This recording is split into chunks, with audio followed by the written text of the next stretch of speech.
Looking for a new car or expert service? Visit Limerick Motor Centre, your main Hyundai dealer on the Ballysimon Road. A proud family business for over 30 years, we're Ireland's longest-serving Hyundai dealer. With sales, service, parts and finance all under one roof, our dedicated team delivers value, expertise and customer care you can trust. Call 061 417 141 or visit limerickmotorcentre.ie. Limerick Motor Centre, driving with you for over 30 years. The impression again we get out with what you put into it, like a walk of life. If you're good enough, go out and get it, no more about it. Not so much control in the centre of the field from Kilkenny as Richie Bennett sends it high and over the bar. Your mother sends you down to the shop for a pound's worth of goods and she gives you 50 pence. You can't get the pound's worth of goods, can you? Just about kept in. Oh, well, God, Shawnee Buckley. To do that to Tomas O'Shea, he deserves to score from here. One of the highlights of the Sunday game. Limerick went out there from the word go today. No more about it. They made all the running, that was it. Put the ball over the bar and the back of it, and that's it. No ifs, no buts. Is there much time left? We have a couple of injuries. Here comes Kieran Curry. Curry leading the charge of the right brigade. 45 metres out. He's a chance to score. He's put it hard. He's put it over. There's no sympathy in this game for anybody. Hello and you're very welcome to episode 351 of Treaty Talk. It's myself, Tom Clancy, and Matt O'Callaghan once again here for all the latest in Gaelic games in Limerick as we head to the week of the County Senior Hurling Championship final. We also, of course, now know who is in the business end of all the football grades in Limerick, and we will have no shortage of things to mull over across those. But first of all, Matt, we will turn to Camogie. We'll bring our guests in a moment, but you made the dash from hospital to Paddy Carroll Park to see the senior Camogie final, and it's Newcastle West who reign supreme after a very comfortable victory over Monaleen. It was, and you'd have to feel a certain amount of sympathy for Monaleen. It was their first final, and like when you see where they came from last year. Now you must remember that Monaleen were only promoted in 2023 to senior ranks, and this was their second year, and they fought the relegation final last year, and what a transformation to turn around and contest the final this year. But Tom, they ran up against an absolutely consummate Newcastle West performance, without doubt, and I'm sure our two guests will readily concede that it was Newcastle West's best performance of the season, and it really, Newcastle West to me ticked an awful lot of boxes, Tom, and I think they're a better side than last year, and when our two guests would come on, and I'm sure we'll flush that out, but I seriously think that they're on the right trajectory. Like I think for Newcastle West, Tom, that last year was a bit of a blip in the club championship, because if you recall, in 2023, they were awfully unlucky to be beaten by Sarsfields down in Cork in the semi-final or quarter-final. Last year, they didn't just show up, as it were, against Galtier. And I'd be very hopeful this year, Tom, that, they will have learned from that. And, we're at liberty to speak about the Munster Championship now because the Limerick Championship is over. But to me, I think Newcastle West are in a better place than they were 12 months ago. Yeah, and it's be clear opposition, but we'll come to that with our guests, and it's probably a good time to bring in our guests, and that is namely Roisin Mann of Newcastle West, and indeed Mike Quaid, the manager of the winning team. First of all, lads, congratulations, Mike, on another successful innings on the sideline, and Roisin, for you between the white lines, well done, lads, and the senior camogie title is back in Newcastle West again. Roisin, I'll start with yourself as a player. I suppose maybe you dream of county finals being won by a last-minute score or something like that, but I think you certainly, as Matt says there, probably delivered a great performance, and maybe Monaleen's freshness to this final meant that you had the experience over them, and maybe that stood to you on Saturday, and that meant it was a very comfortable winning margin in the end. Absolutely. I think coming into the final, we didn't really know a lot about Monaleen, and we had heard that they were a young team and they were eager and everything like that. But this was our third final in a row, and I've been playing on the senior team now 6 years, and we've been in, I don't know, like 5 out of the 6 years we've been in finals. Yeah, we've been in quite a few. So I think we took all that experience, and but we knew what we wanted to achieve, and we knew that we hadn't really been performing all year up to that match, and we knew going into the game that for ourselves we really wanted a performance, and Monaleen were another team that we just had to overcome to get the 3 in a row, and we were very, very focused on the day itself. Yeah, serious stuff, of course, of winning it, but what happened to your voice? Bit of singing, bit of yeah celebrating. You enjoyed it?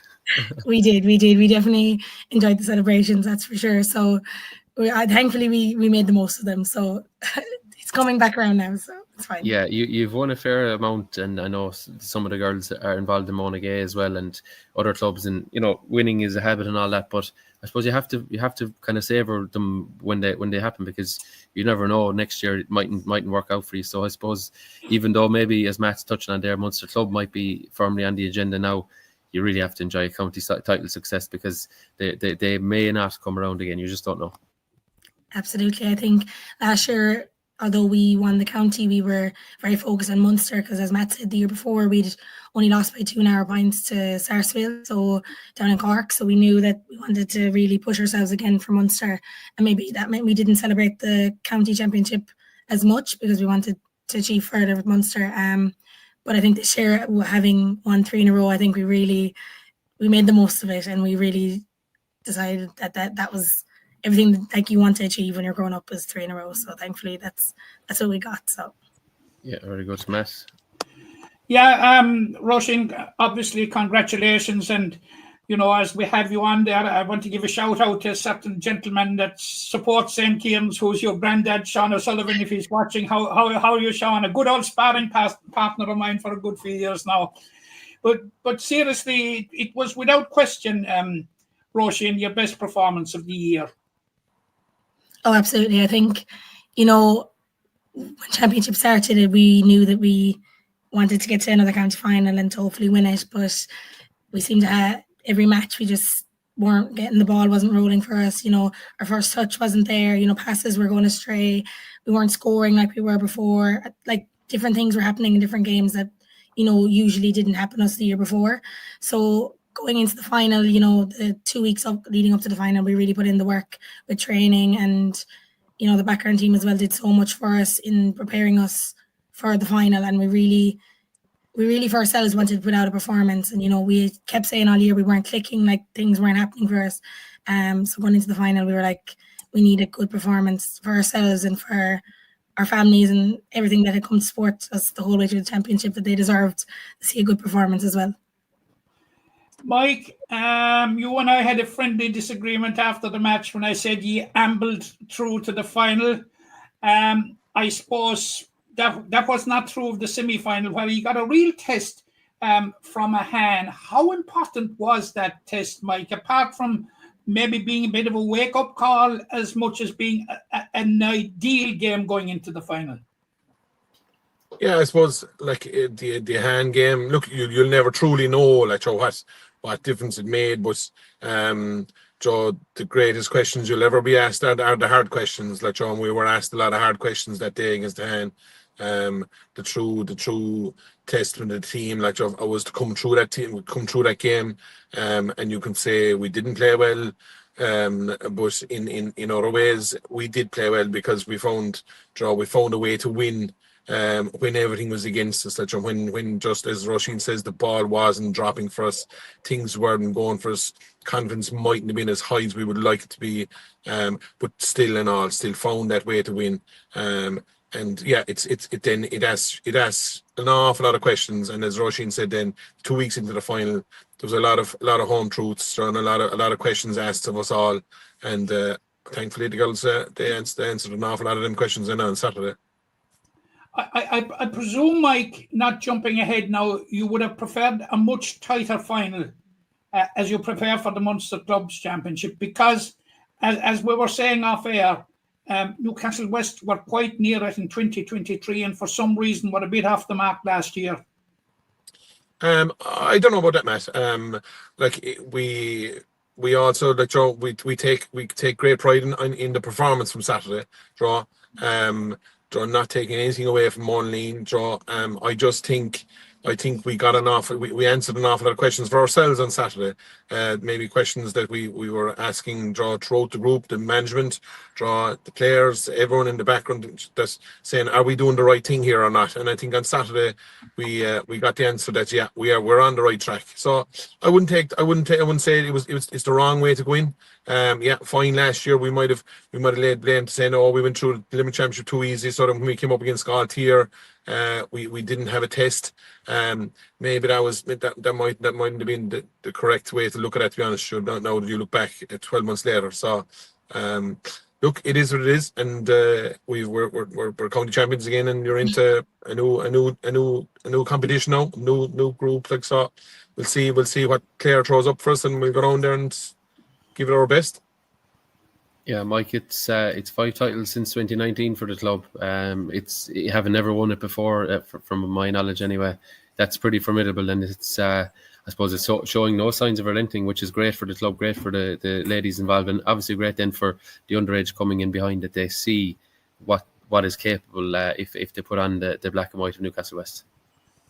Yeah, it's unbelievable. Like, that's like there's a group of players there that have a legacy now, like 3 in a row. And as I say, it doesn't stop there. Like, and I suppose like that's maybe something we've looked at more this year in terms of developing new players, developing new ways, looking at things slightly differently, adding more new people to the backroom team at the senior level, but also there's a lot of coaching going on underage.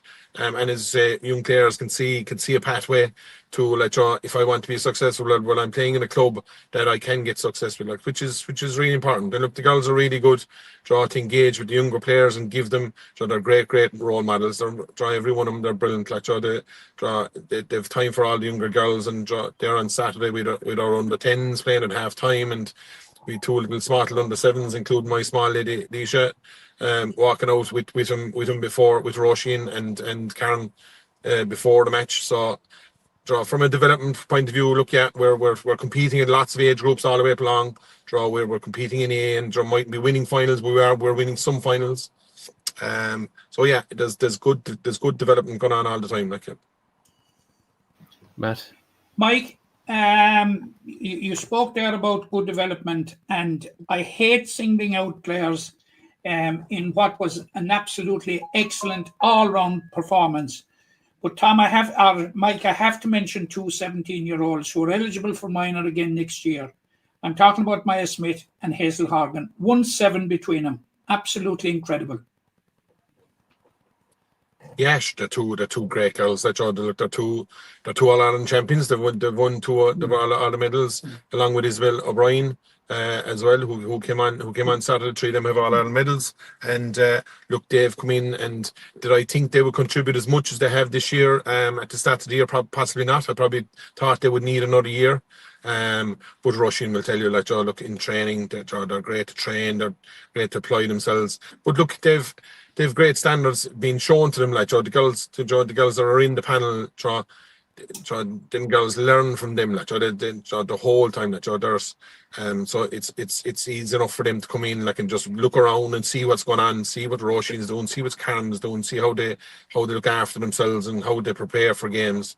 And so, like, they've got a great platform to learn from. But yeah, look, they had for their first final, and I know they were very nervous. Like, they're young girls, they were really nervous. But it didn't show once the ball went in, and that's for sure. Hazel would contest that. She contested it with me that it's her second year, her full second year. But whatever it is, she was outstanding, you know. But Roisin, as a full-back, a relatively easy day at the office. Well, for the first half anyway, it wasn't. You know, like Monaghan were well in the game in the first half, even though they may not have been putting the scores over. They still were getting the ball down to the other half of the field, and the game is never over till the final whistle. I know in the second half we were up a good number of points, so maybe there was a comeback wasn't on, but second half was a little bit quieter than the first. But I would never say that you're never not under pressure anyway. You don't know what the new subs that come on, what they could bring to the team. So I think you're always on guard, no matter. Yeah, Mike, it I think was she's trying to take pride in her work. Maybe a small bit. Mike, it was an opportunity for you to use some players off the bench. Yeah, we rolled out them all. Yeah, they all got on and draw, including another 17-year-old, Aoife Quaid. She went into goals as well. Like, so Aoife is a senior player now this year. She lost her junior status when we played Bruff. She had to step up and draw, but I suppose that's another testament to the panel. Like, that she's a young girl. Like, that would have been very easy for her to say to us like that no, she wanted to play away junior this year, but when we needed a goalkeeper for the Bruff game, Aoife Corbett was injured. She said no. She looked at her ambition was to play senior, and she wanted her chance, and she took it on that day, and we got over Bruff that day. With her goals, and so it was lovely to see her roll out and draw in. So yeah, they all came on, Isabel and Shauna and Alva and Roisin. They all came on. Have a all name note there's Roisin, didn't leave any note. I think so. I don't Yeah. Fair play, Mike. It's not easy to remember all the names. Just turning attention to the future now in terms of the immediate future is Munster Club, and look, Mike, you've a 2-week window from finishing up against Monaghan to the Munster Club. You're playing Trua Clonlara or Aina Kilnamona, obviously Trua Clonlara, as we know last year, Munster Club champions, and went all the way to the All-Ireland final.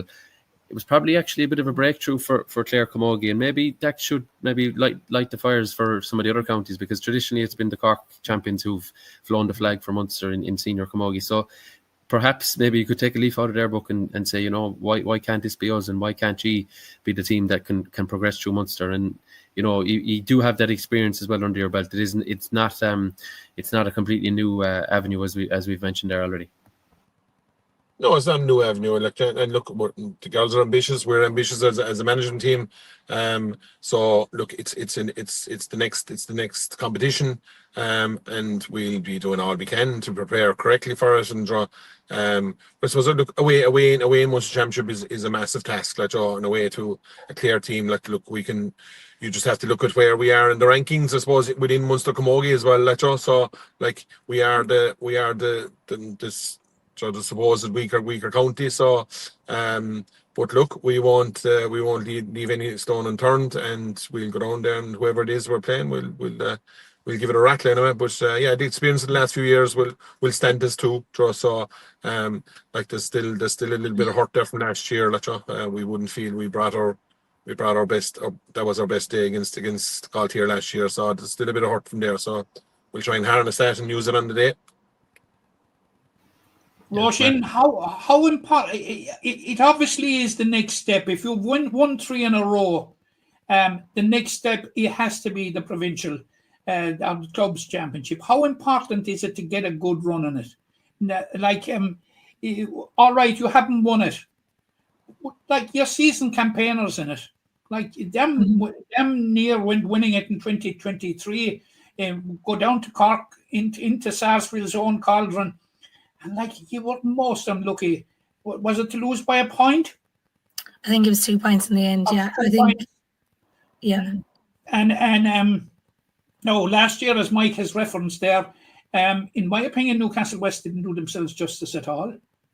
No, last year definitely wasn't the performance we wanted to pull out. But like, we can't take anything away from Galtier either. They were just superb on the day, and they showed up when we didn't. And you can't be angry at a team that deserve a win, like deservingly play better on the day. So, and that's what they did. So Galtier, they were just brilliant on the day, and I think we learned an awful lot from them about like their ball play, their movement, their first touch. You obviously learn more from losing a match than you would winning. So I think we took a lot from how hardworking all the players were, you know, the runs they made off the shoulders, different things like that. And we hope to take some of that and we try to incorporate some of it in our matches this year, really. Like, and, you know, we just want to give it our best go. You know, as you said, we're seasoned county or participants in the Munster Championship. So hopefully now we can just give it our best go, and we're not strangers to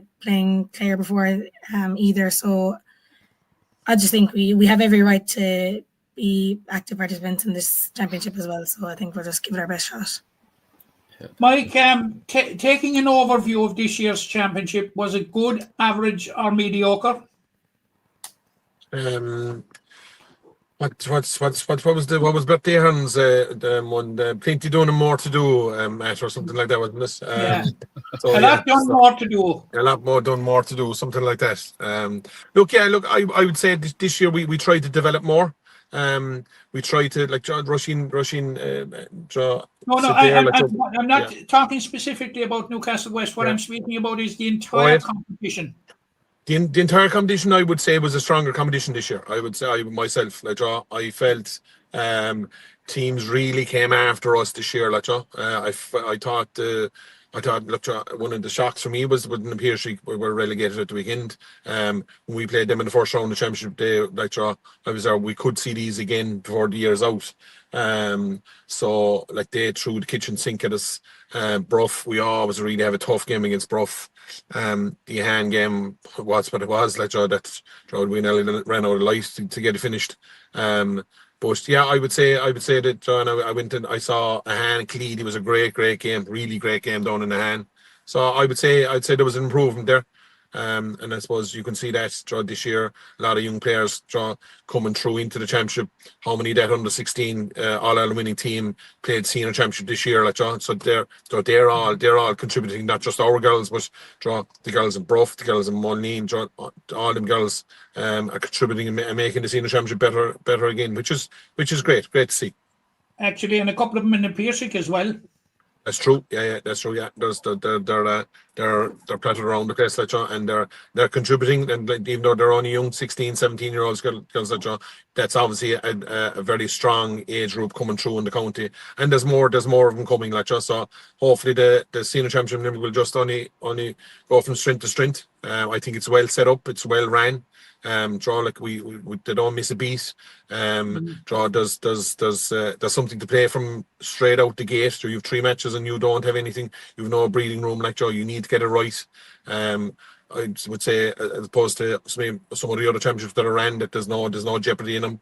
I would say that the Camogie championship, have it spot on. I think it's a good championship. Yeah, I would agree totally. Would you agree with that assessment, Roisin, as a player? Yeah, absolutely. With especially in Limerick now, the Camogie and the football, it's every second weekend. So you're not playing a match on a Saturday and a match on a Sunday. They've been very good to accommodate us that way.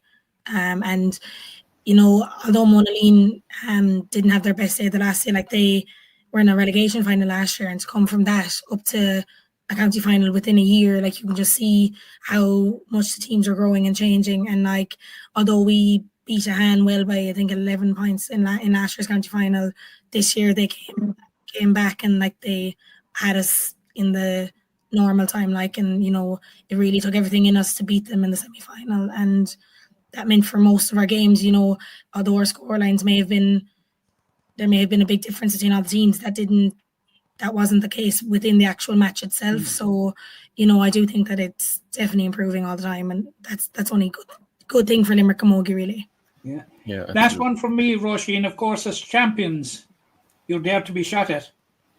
Absolutely. I think my granddad said something last week. He was like, it's tough to get to the top, but it's tougher to stay at the top. And, being obviously going for your 3 in a row, everyone's looking at knocking you off your perch. They don't want you there. And that you can look at that as a bad thing, or you can look at it as a motivator. And that's certainly what we did this year. And with the young girls like Hazel and Mia and Isabel and Aoife and all those, they gave new life to the team, because when they came back training this year, they were like, they wanted positions on the team, and that pushed everyone within our own team to do better. And therefore that meant that our team could grow itself.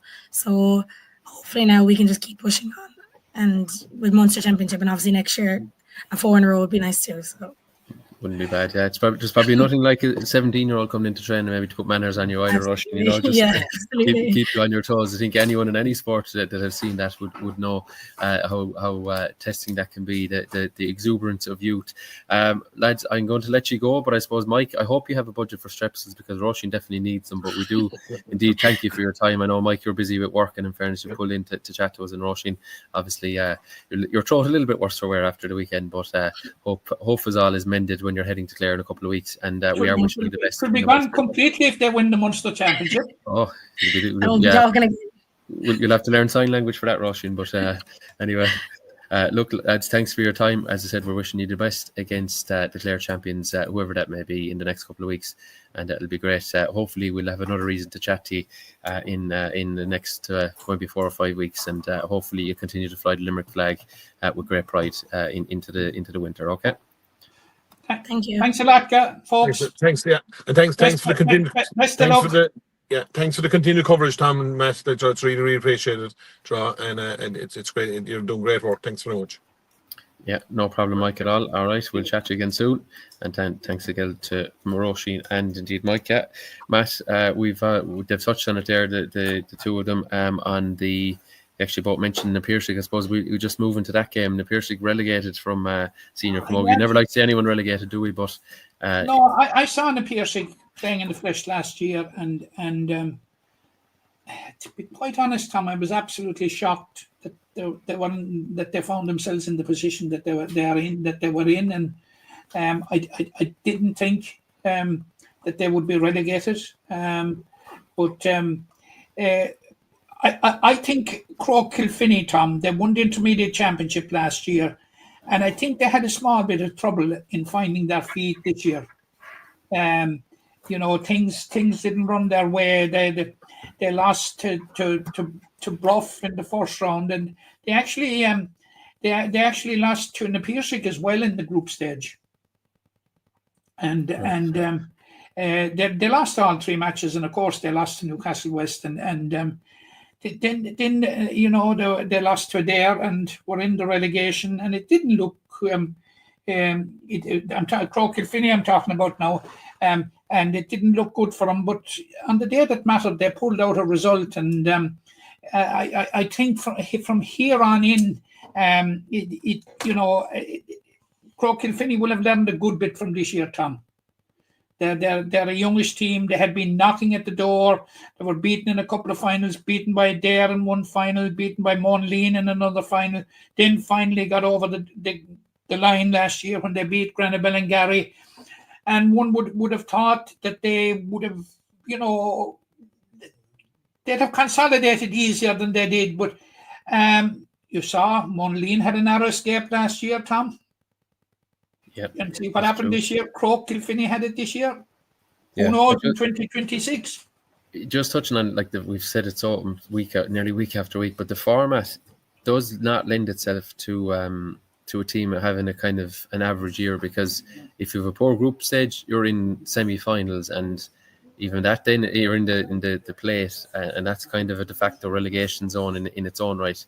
You lose again, then you're in real bother, and then it only takes one more game after that, then you're going down. So there's probably little room for, we see in the men's grades when there's groups of 6, a win here or a win there can do an awful lot for your chances. It doesn't guarantee you much in a group of 4 in the camogie, so that's the challenge. It's about disappointing for the Piarsaigh to do. You mentioned they have a young enough cohort. It is, Tom, but having said that, and I take Mike Quaid's point, and I think it was well made about the format and the level of jeopardy. At least you've jeopardy all the way through, which is hugely important, I think. Yeah.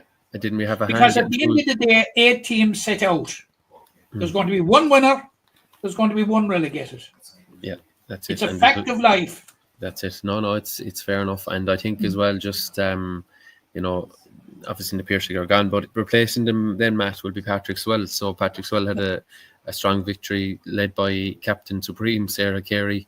She shows no signs of slowing down really.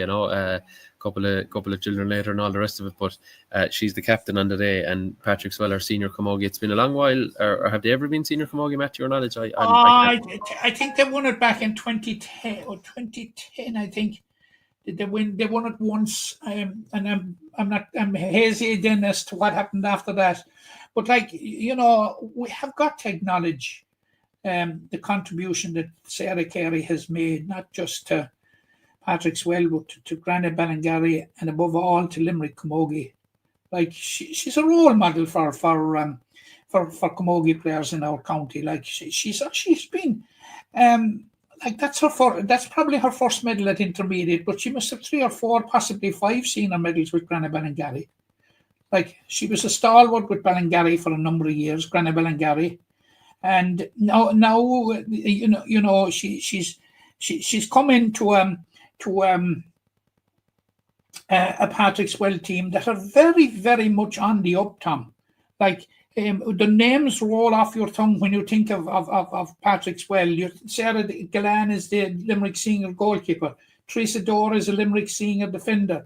You have Roisin O'Brien and Kate Feasey, played in an All-Ireland minor shield final with Limerick, minor A shield final. And then you have the O'Grady sisters, one of whom scored that Rachel O'Grady, who scored that hugely important winner in the All-Ireland under-16A final. Like the configuration of their team, Tom, is very, very good. And and to have the taliswoman there, somebody like Sarah Carey, harnessing all that and bringing it all together. It's small wonder, Tom, that Patrick Swell have come through. Even though the narrative before the final, Tom, was very much leaning towards that Temple Lantern would make the breakthrough, and it was a barnstorming first half that swung it in Patrick Swell's favour. But Sarah Carey was absolutely outstanding. And Tom, we have to acknowledge the contribution that Sarah has made to Patrick Swell, Granny Ballingarry, Limerick, and to the sport of camogie.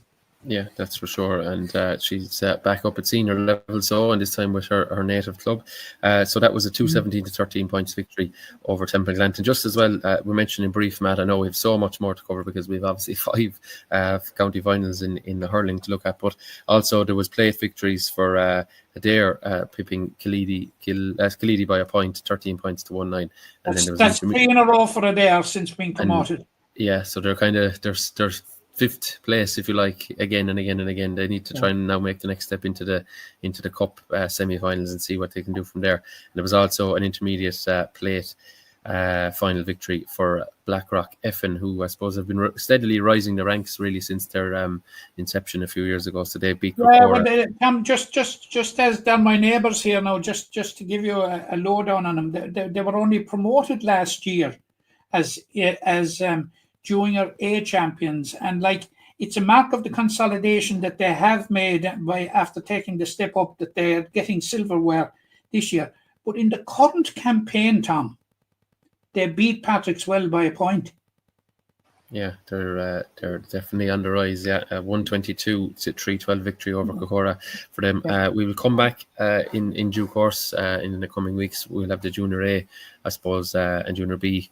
I think the combinations will be known. I think they may be now known as well. I think there was a bit of ambiguity in the Junior A, but I think it's now decided who's in the final at that point. But we'll come to those as we have. Tom, as you're on Junior A and Junior B, the Junior A and Junior B football finals are on this week.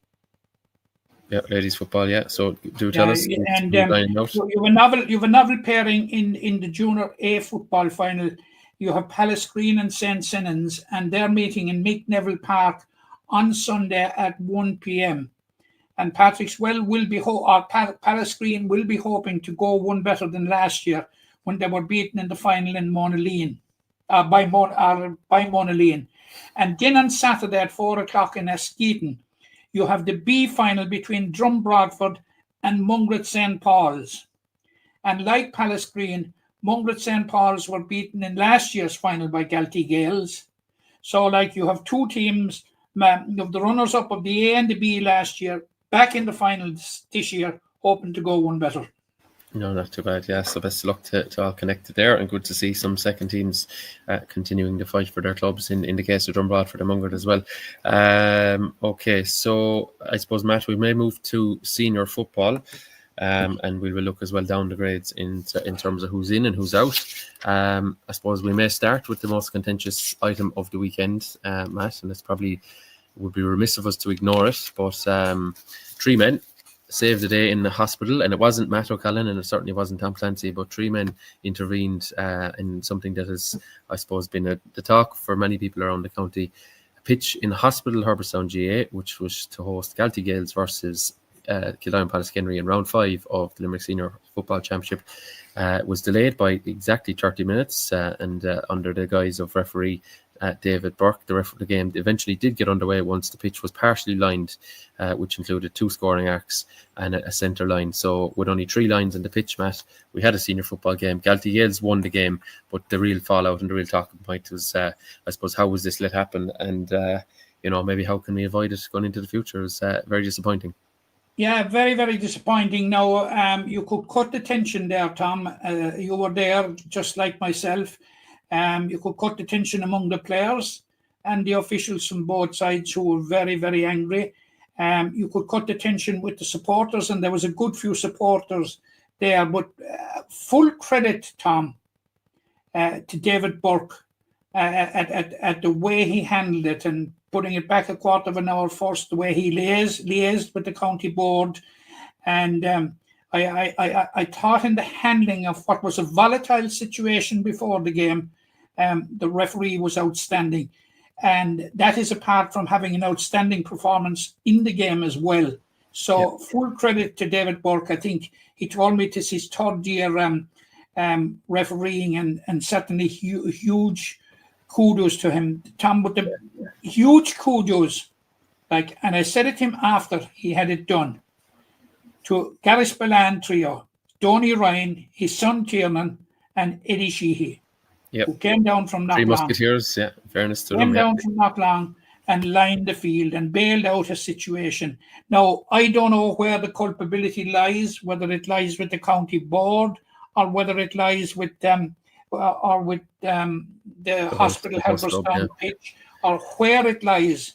But wherever it lies, Tom, we've got to move on from it, and we have to ensure that under no circumstances should it happen again, because there were serious ramifications riding on it. It was the 5th and final round, and as you know, in the 5th and final round, all games start at the same time on the hope that they'll finish at the same time.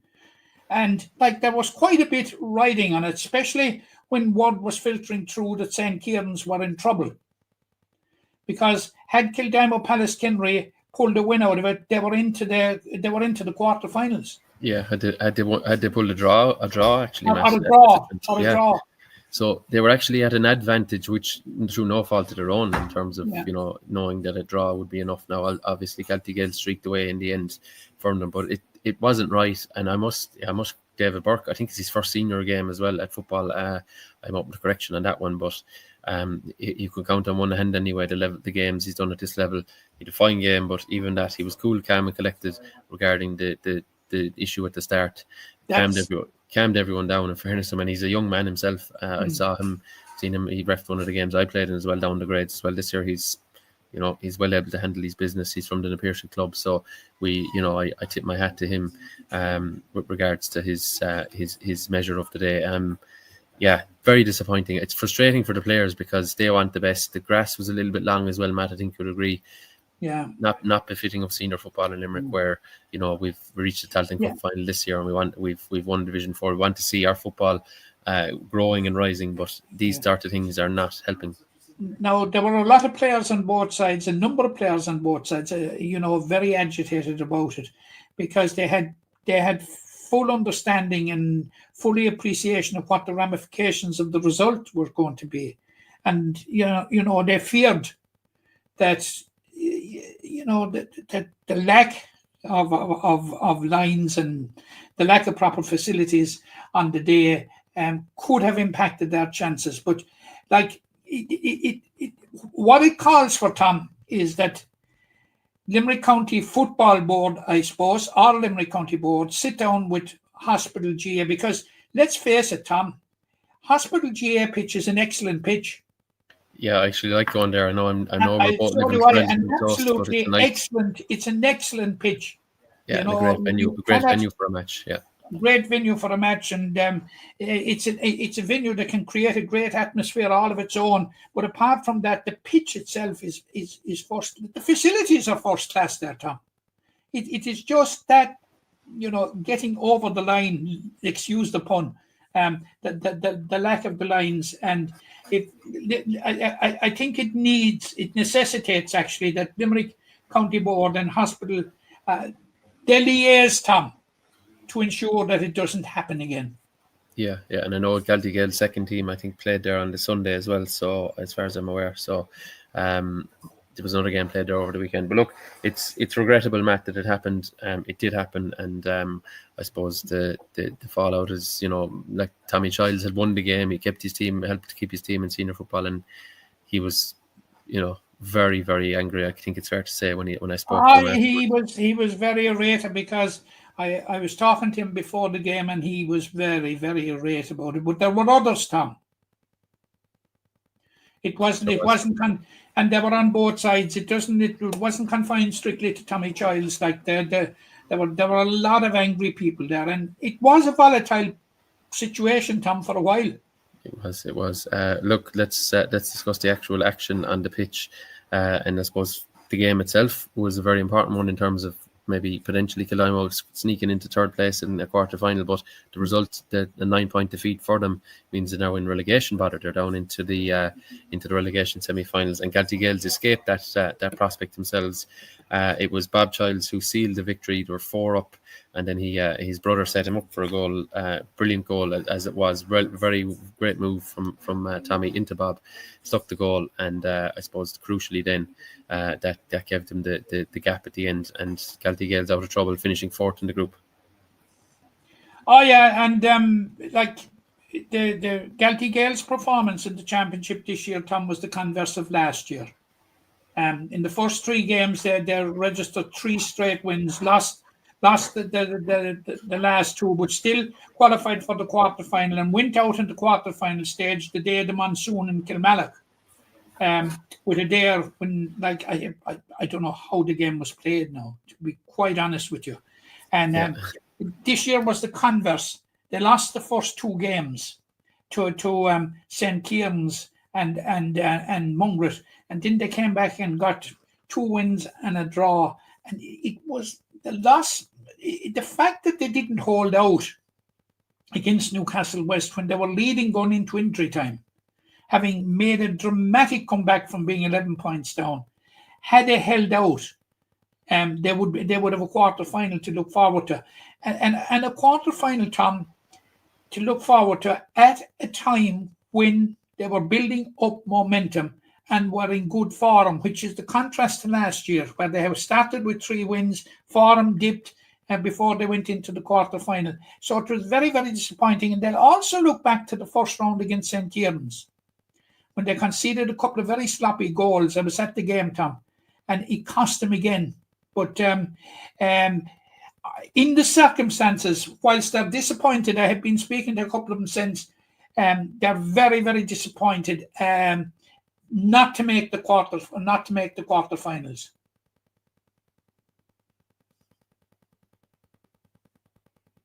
Apologies, I'm on mute there. First round head-to-head loss that has scuppered their chances as well, you know, because they finished level with Kieran's. St. Kieran's had a better scoring difference actually for a finish, but finished 4th because of the head-to-head rule.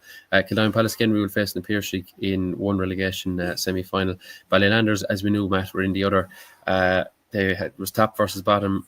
Newcastle West 320, Ballylanders 7 points. It makes for grim reading for the likes of yourself and those connected to Ballylanders, but there was probably only going to be one result in Kilmallock last Saturday. Yeah, I'm obviously very disappointed. You know, you didn't hold out much hope against Newcastle West, who still had to play for the semi-final. You must remember, they weren't guaranteed the semi-final going into that game, so they had to play for it.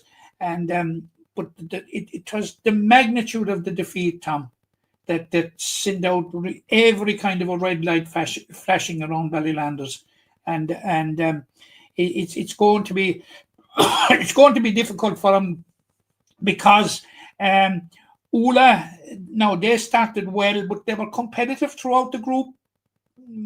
Like, they were competitive, and the Piershick seemed to be finding some bit of form towards the last couple of games, and like Kildare Palace Kenry, to win 2 games out of 5 would be normally absolute safety, but with 2 dropping into the relegation playoffs, they're hooked into it. So yeah, I think it's going to be a challenge for Ballylanders. I think to preserve status, they have preserved it. Just a couple of omens in their favour, Tom. They were in the relegation playoff for the last 3 years, and they won all 3 against Galbally, Clahan, and Ballysteen.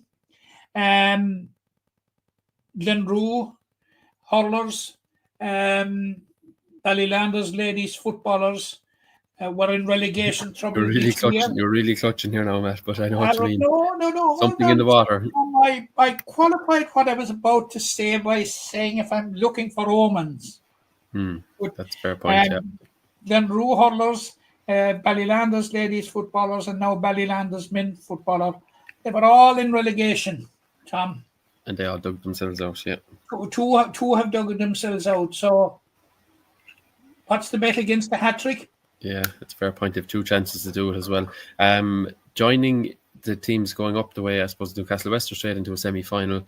Mungret St. Paul's secured second spot with a very comfortable victory over St. Kieran's 3-12-7. And bizarrely, St. Kieran's, despite that defeat, two defeats actually, 2 double-digit defeats to close out the group, losing heavily by 10 points to Kildare Palace Kenry, and obviously by 14 the other day.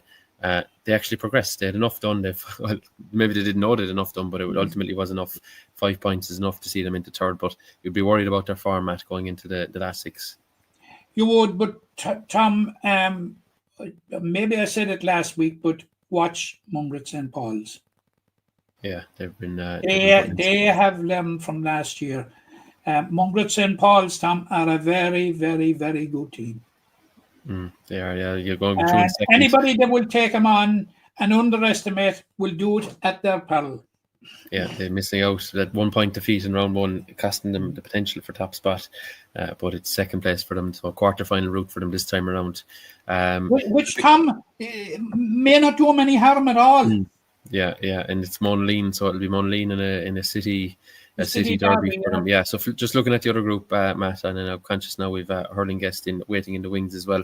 But the final round, Rathkeale saved themselves. They were moving into the no man's land of 4th spot thanks to a 2-point victory over Ula. That keeps Ula down in 5th, so they're into the relegation, as we say. The Piershick, 5 defeats from 5, go into the other half of the relegation where they face Kildare Palace Kenry, and winning the group then was a dare with the game we streamed. A comfortable enough victory in the end. I know it was only 4 points, but as far as I gathered from watching it, they were much the better team against Monaleen, and this Adair side knows how to do the job, and 5 wins from 5 proved that. Yeah, absolutely. In terms of form, they are really the form team that are champions for a reason. Now, I understand that they have incurred a few injuries, but I still think they have plenty quality and they have plenty depth in their squad going forward, Tom. But I have to mention Rathkeale, Tom, because they lost the first 2 games. And they were absolutely dogged by injuries right through the campaign. And they picked up 2 wins and a draw out of the 5 matches. They will be very, very pleased with it, Tom, I think. Now, obviously, they would have loved to have got to the quarterfinals. But, Tom, they've qualified it. They have consolidated very, very, very comfortably. And Rathkeale are not a bit out of place in the Senior Football Championship. They will have learned a lot from this year, and going forward, it's looking bright for Rathkeale. Yeah, it is. It is. So they finish in fourth. Ula, as we say, just I thought they started the group very well, but just haven't backed it up. That draw against Father Casey's is probably one that will linger because they probably thought they had enough to win it, and kind of since then it has been challenging. You know, that's 3 defeats in a row now as well, actually. So they're going to need to pick it up. Albeit, as you said, they've been very competitive against the Dare Casey's and against Monaleen as well, or sorry, against Rathkeely even the other day. So. You know, room for improvement, but in fairness, just haven't been getting the results maybe that they need. Yeah, absolutely. I saw him in the first round. I saw him in the second round against Father Casey's, and you're rightly pointing out, Tom. You're absolutely correct. That is a point that got away, which it would have changed the dynamic of the group, wouldn't it? It would have changed the dynamic of the group, and it's now coming back to haunt him. And I in the early rounds, Tom, of all the teams, I thought Ula showed measurable improvement from last year. Yeah, just not able to sustain it. They're now in the dogfight, and like they're taking on Ballylanders, who are in very, very poor form at the moment, Tom. But you know, as good as I know, that relegation scraps take on a life of their own, and literally anything can happen. Well, we don't know the dynamic now of this semi-final as well. You know, having 2 chances at it could be different for teams, and you only need to get it right once, one day when there's a semi-final. So get it right in the semi-final, you're away scot-free, and you get it right, you know, in the second day in the final, it'll be someone else that'll be biting the bullet. But anyway, Matt, I'm conscious, as I said, we've our hurling guests waiting in the wings. We're going to come back to intermediate football and some of the roundup of the lower grades of football in Limerick. But that's a look at the senior football. We obviously, just to put I suppose a bit of a hat on it, Bungert St. Paul's in one quarter final will there face Monaleen in an all city affair, and it's Father Casey's versus St. Kieran's in the other, which will be an all west affair. So it's Newcastle West and Adair avoiding each other by going straight to the semi-finals, and the potential for yet another county final between them. But there is 4 teams who will have tried to have a thing or two to say about that in the next few weeks. Okay. I say again, watch Bungert. Absolutely. Okay, Matt seems to have a few shillings on Bungert. Anyway, we'll move to hurling. I'm not a betting man, but I'm just making a judgment from what I've seen.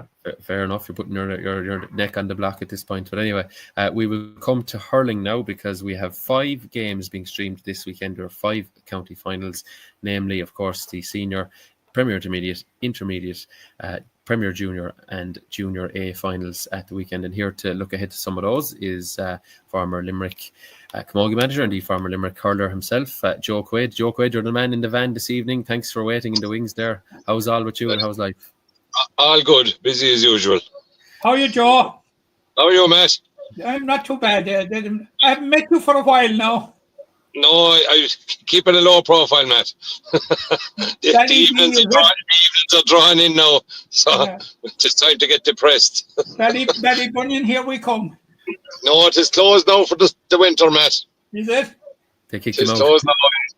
Once the list all races finish, it closes, so we'll be back again in April. Yeah. Joe, we haven't spoken to you, I suppose, briefly before we come to hurling. I suppose you've I suppose stepped away and not sought another year with Limerick Camogie. I suppose a testing couple of years was probably some good days, some bad days, some very frustrating days. But ultimately, I suppose your time with the team has come to an end. That was your second, obviously, innings with Limerick Camogie. So how do you reflect on it now when we're a few months removed now from the action? Yeah, look, I suppose the first year we went in, there was still the guts of the older team, as I call it, there. And look, I suppose we had a tough year, very tough year the first year as well, in that we shipped some heavy defeats along the way. A few things didn't go our way, but we made a conscious decision at the start of this year that we were going to try and build for the future. And I think it could be seen by the amount of new players. We had 15 new players into the panel.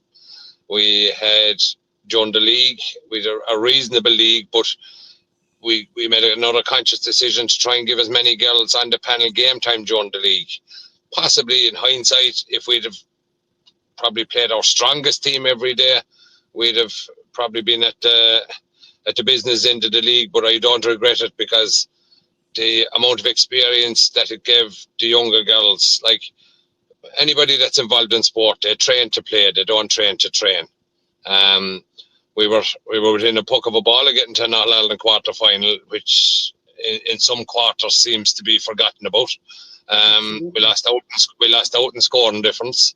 But look, to be fair to the board, they did back us 1,000%. But look, there was a few rumblings going, and I said, you know what, I'm getting too old now and too wily for rumblings. So I said, we'll leave it to the next person. And I'd hope we left it in a better place.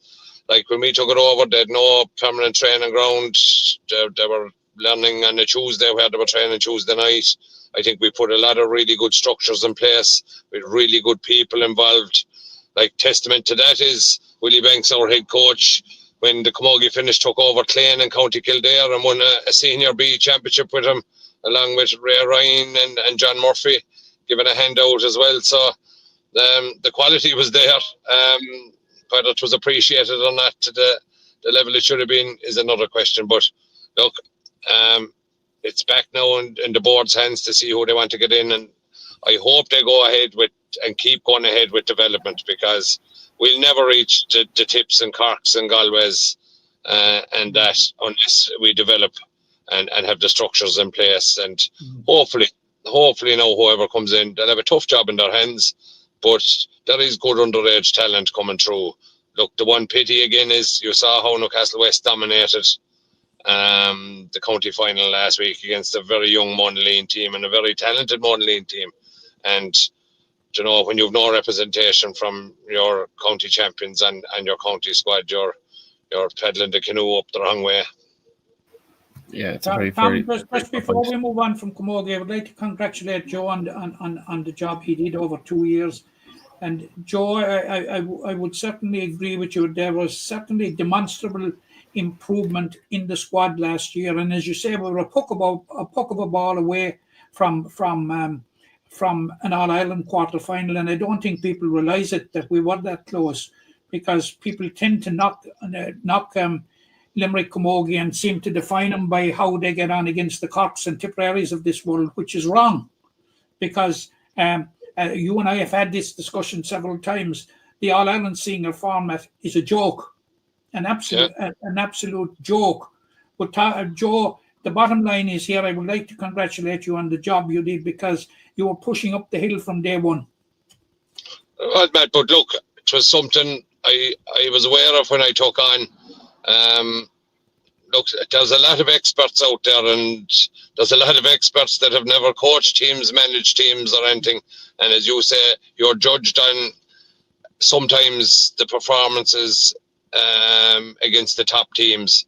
And when you're not at the top table, there's 3 tiers at the top to me in Camogie. You've your senior A, you've your senior Bs, which it should be, and you've your intermediate. And even the intermediate could probably be split into 2. And how they can't see it, like the Hurling have seen it. You've your Liam McCarthy, you've your Joe McDonough, your Nicky Rackard, your Laurie Mars. They've done it. The template is there.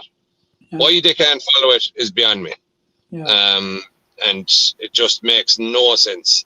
And like you've the likes of ourselves, Clare, Wexford at the moment, Offaly are after coming up now. Derry's, Antrim, you know, like I cannot see any of them teams winning or even competing in an All-Ireland in the next 10 years, if at the way things going, because it disillusions girls. Like no girl wants to train all year to get beaten 25 points. No, and for somebody like yourself that's at the coalface of management, it's very hard to convince players. How do you convince a player to come in that what can you offer them in terms of success while that system prevails? When the draw comes out in December or January every year, you have to pick your couple of matches and target them. It's as simple as that, because if you don't, you're at nothing, because they're realistically the matches you have a chance in. But you're also thrown up then with 3 or 4 more matches that you know you're probably going to get a hiding in. And I know people will say, oh, you shouldn't have that attitude. come here, you have to be realistic about it as well. This is pragmatism, Joe. What you're saying is being pragmatic about it. Like, there's no point selling a dream that you can't even get near to fulfilling, but it has to be taken in small steps. It has to be, this is a 10-year plan that the board should have from now on. Like, we've All Ireland under 16 champions with decent minors. Like, that's what you need to be building it on the back of. The same way as the Hunters did from 2010.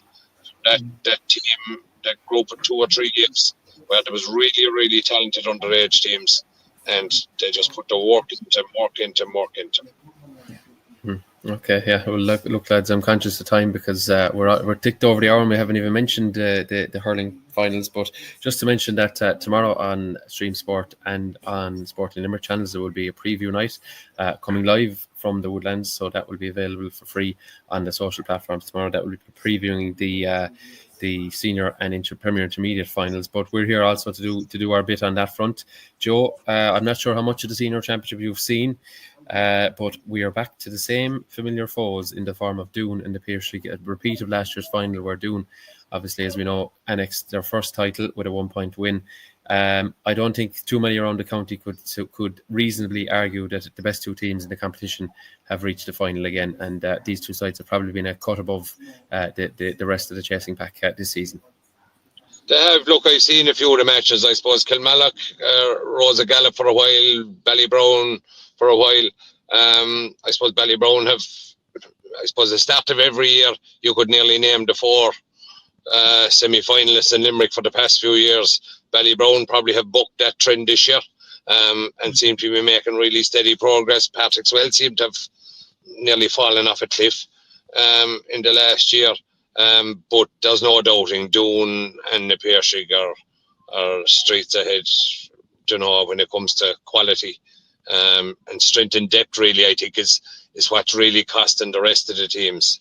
Like, you watch Doon now, I suppose one of the good things about it is for Doon, last year definitely it helped. Dara Donovan had played very little game time with Limerick, and he gave an absolute exhibition all through the county championship last year.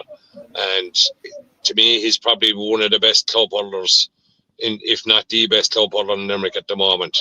Like that, then with the other quality of Adam English alongside him, then you look the backbone in the Pearshig's team.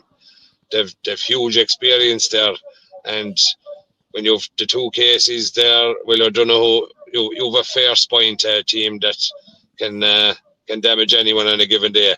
Look, it looks like the conditions will be good for the weekend. It looks like it's going to be a fast-paced game. I suppose Doon have the monkey got off their back from last year that they were the best team in Limerick never to have won a club championship final. Monkey's off the back now, so they won't have that. But on the other side, you'll have the Pearshig, I suppose, looking for revenge and losing their title to them last year. So it's going to be an intriguing contest. Yeah, speaking of monkeys off back, even last year in the group, Doon beating the Pearshig. They hadn't beaten them, I think, since 2016. They beat them obviously again in the final. Didn't lose to them in the first game. This year was a draw in round 1. Like, Doon probably no longer fearing the Pearshig. I wouldn't say they've maybe ever feared them, but they did get a couple of lickings, as you'd say, off them down the years. I always think of that COVID final. They were beaten by 27 points, and that can damage a team. But in fairness to them, now they've come out the other side of it now, and they've shown that blue jersey probably doesn't fear them as much as it may other clubs, and that has to be something for them, that they've that real belief now in what they're doing. It's huge for them. Sure, look, there were the people around this side of the country in East Limerick were practically mocking them that they couldn't get over the line, they wouldn't finish their dinner and all that. That's all the stuff that was coming. But by God, they stuck to the task. And that beating the COVID final, that would have destroyed most clubs. Yeah, so it would. But the resilience that they came through last year, like Doon, to be fair, in Brother Dormer days, they've conveyor belts of good underage talent coming through. And do you know what? It's nice to see it rewarded, because if you put the work in and you see it being rewarded, it's a template that other clubs can learn off as well. Joe, that's a very interesting point that you make about Doon. Like in terms of numbers, they're punching above their weight. In the senior final, in the junior A final, the junior B semi-final, the junior C semi-final. Like, it's fine fielding 4 teams, but all at the concluding end of the respective competitions. Now, I would accept that Napier, without question, are the forum team of the championship to date. And I would be quite satisfied, and I don't know where you're on this, Joe, that Doon, until the semi-final, didn't quite come near the level of performance that they put on last year, notwithstanding the defeat to a Han in the last round last year. But there was something about Doon last year that one was expecting big things from him as the championship progressed, and not expecting as much this year until I thought when it came to closing out the semi-final, we saw what Doon were capable of. Well, you see, I suppose when you have a medal in your arse pocket, Matt, it takes the pressure off, and the top quality teams will only do what they need to do. There's no point peaking in a quarter final, losing a semi final. No point peaking in a semi final. Like, as it showed in the semi final, they weren't actually great for a lot of the match, but by God, when they needed to be good, they were very good, and that's the sign of a great team. You go back and look at Limerick over the last 7-8 years. How many matches did we think they were dead and buried? But when push came to shove, they were able to put the foot on the pedal and raise the game for 10-15 minutes and get themselves out of trouble and get over the line. Doon have learned how to get over the line, which for years they couldn't. And as I say, having one in the back pocket, that makes that task a lot easier. Last year, they probably felt we have to keep going 100%, because we could be caught because of previous experiences. Now they know how to win, and knowing how to win is good. But last year, I suppose, the fear of losing probably drove them on more, whereas now they know how to win, and that's to have that in your armory. And look, so do Napier. Napier are serial winners, so that's why I think it's going to be even more intriguing. You have the champions against probably the best team that Limerick had in the last 7, 8, 9 years. But they're not the current champions. So it should be an intriguing game. Appetite should be equal on both sides. Work rate should be equal on both sides. This is a game I think will boil down to grit, determination, and a will to get over the line. Whoever has the greatest will to get over the line will get over it. Yeah, but you'd have to say, and I suppose there's general agreement that Napier's performances through the current campaign, Joe, can only best be described as awesome at times. Oh yeah, but listen, and the Napier team in full flow, you could have the pick of the rest of the county and they wouldn't beat them. Yeah. But sport is sport. Like, there's off once, they're off on Sunday. Yeah. It's like the fella said about drink driving years ago. When you're driving home, you have to be lucky every night. The guards have only to be lucky once. So, not that I'm advocating any of that, no matter anything, but like, Doon only have to beat the Napier once between here and when they do that, how good they played in the championship, bad they played in the championship, how tight of games. If they win Sunday by 1 point to no score, they will knock. Finals up there for one reason and one reason only, and that's the win. Yeah, point well made. Just to look down the grades, there's obviously a big prize in the Premier Intermediate final, Joe. Gary Spillane are back to the final, their first, or not their first, they were there last year, I should say. They were disappointed. It was actually, myself and Matt remarked on it, they suffered the biggest defeat in last year's finals in Limerick. They lost by 4 points, would you believe? All the games last year, we had some titanic tussles right to the end. They were beaten by the most, 4 points. But they're back. But standing in their way is Effin, and Effin, I think, would have been like the start of the championship so slow, a draw and a win, or a defeat and a draw in the first 2 games, but have been flawless since then. Huge prize for these 2 clubs, because 2 clubs that probably feel they belong at senior level, but until you jump that hurdle, it's all well and good thinking you belong at senior level. You actually have to go and do it. So this is another very intriguing game between these two South Limerick clubs. Yeah, look, I suppose I've a vested interest with Tommy and Nicky, with Effin and that, and I think probably when they went over and started playing there, and Tommy, their father, Lord have mercy on him, I don't think anyone in Effin probably ever thought that they'd end up with a chance of playing senior hurling in Limerick. They did a brilliant campaign a few years ago when they won the county and through Munster campaigns and everything. And probably people thought, yeah, that's probably now the level they're going to get to. So there's a huge prize there for them. And listen, the Bouncers have really good underage teams for the last 7-8 years. They're coming good. They're tough to beat. Like I remember the last time I think Marubor won a county, they beat Gary Spillane inside the Gaelic grounds after a replay. 2017, Joe. Do you know what I mean? And I know we'll probably touch on it, but Marura in the intermediate final, Gary Spillane in the Premier intermediate final. Do you know, so it just shows in a few years how things can change, and I wouldn't like to be backing against the Bouncers. I'll be straight out. There's something in their blood over there that makes them very hard to beat. Yeah, I think it's interesting as well that when they played in the group, there was plenty still at stake. It was kind of in the middle of the part of the group, maybe around 4 or 5. Like it was round 5 actually, Tom. Round 5, yeah. Effin pipped them by a point, and I think that augurs well for another Titanic tussle. This grade has produced some great finals down the year, some very even games in the final. There was 1 or 2 blowouts in other years where I think Kildare and Paliskenry and Mungard eventually they won their own finals convincingly, but this grade has served up some great finals. You mentioned the Quaids there. Tommy is obviously captain. Nicky gave an exhibition at centre half back the last day. It's fantastic to see. I suppose we were November last season, we were thinking would we ever see Nicky again because of the knee and all the drama that went with it, but geez, he looks fitter than ever in his own right, doesn't he? And I think he gives so much belief then to everyone around him in that Effin team. Yeah, look, what that man has achieved since he got injured last year is mind-blowing. I remember sending him a text. He was just after the operation last year, and he said, all good, operation over, get the swelling down, and be back better than ever.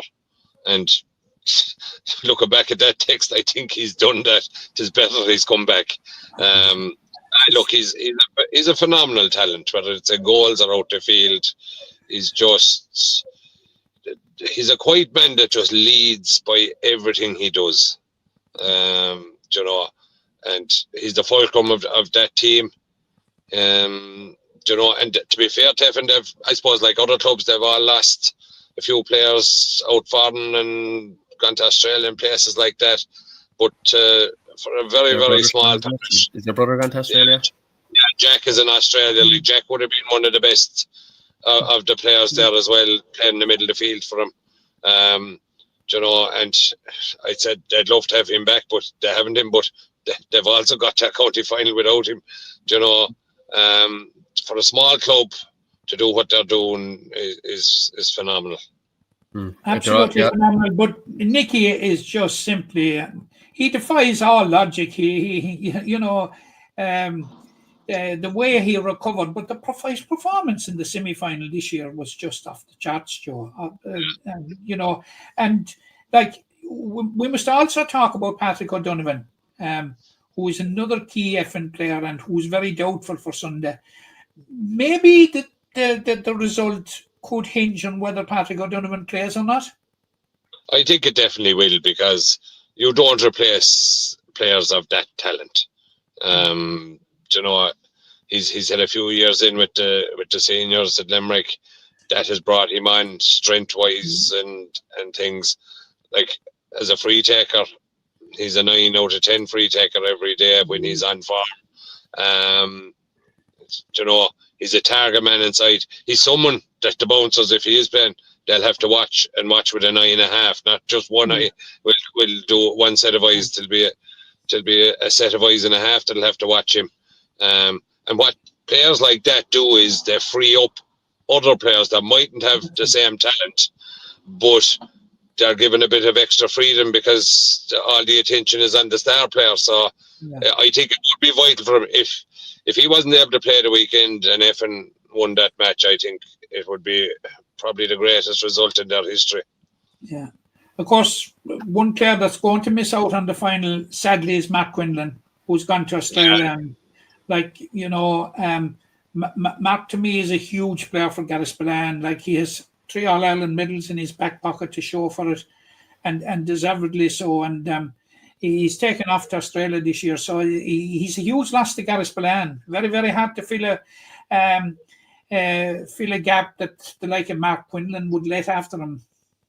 Yeah, look, if you have someone on an inter-county panel, and especially someone that was good enough to make the Limerick senior inter-county panel, and you don't have him for your club, it's a huge blow. But listen, it's next man in, and I guarantee you, any of the management over both teams, whether it's Jack Quaid, Mark Quinn, and if Tommy Quaid or Nicky or any of the lads have to come off from the Garrispalan team, it's the next man in. You know, you can only play 15. You put a man in there, and do you know what? Oftentimes, missing a star player like that, it gives other lads opportunities to shine. And you'd be hoping that to be the case. But the next man in this particular case at centre back is Dylan O'Shea, who has been possibly the player of the competition this year. He's been absolutely outstanding. Dylan O'Shea, I've been watching him for years. He played against Maroe underage. I've seen him playing at the meet. He has everything.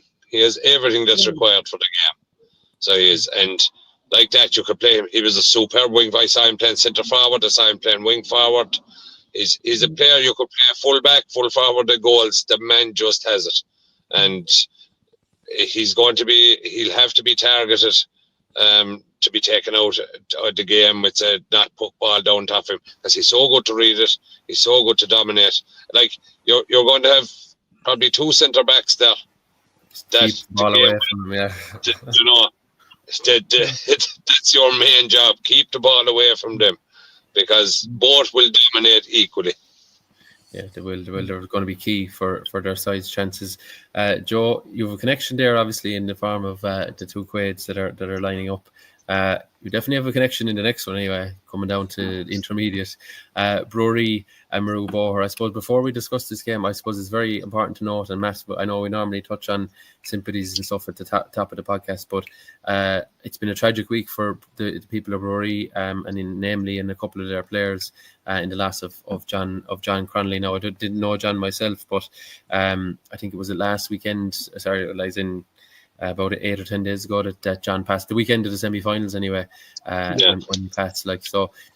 Tragic for the lads. I know his sons are in the team, and very, very important that Sam and Tommy are very important to the Brewery cause. But Matt, I'll come to you. I know you may have no greater connections there, but very tough times for Brewery given that passing of John Cronley last week. John Cronley, I knew him quite well. He was a native of Charlestown in County Mayo.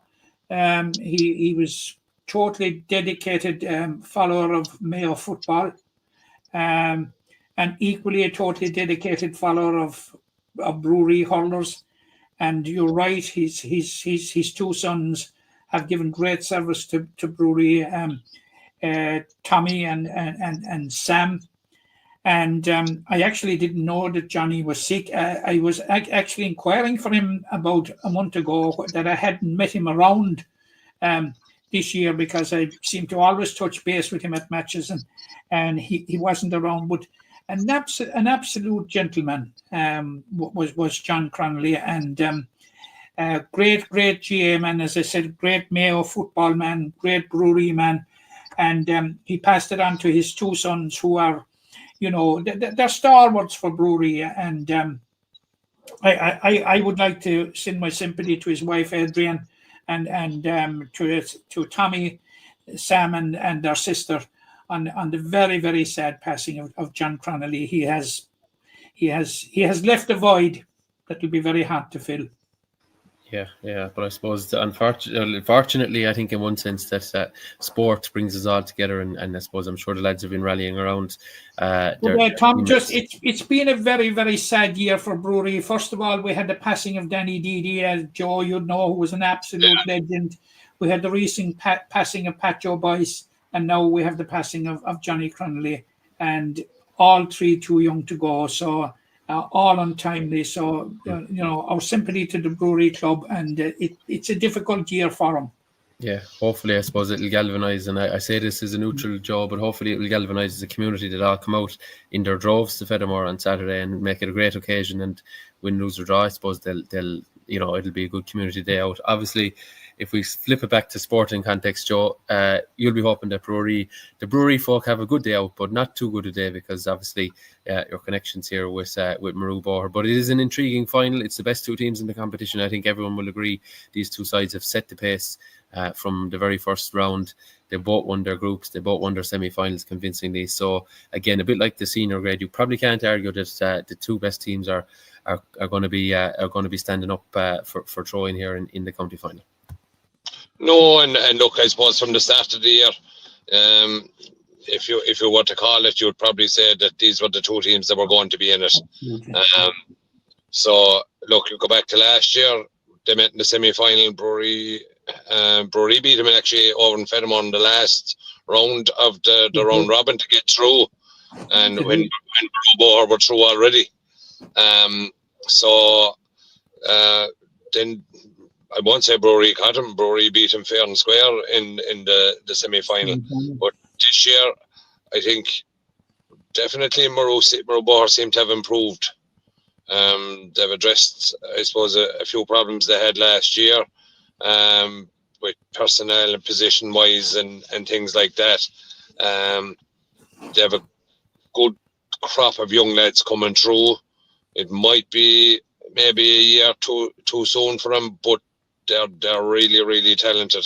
The work that's been put in Maru underage for the last few years is now beginning to show fruit again, and it's going to be an intriguing match.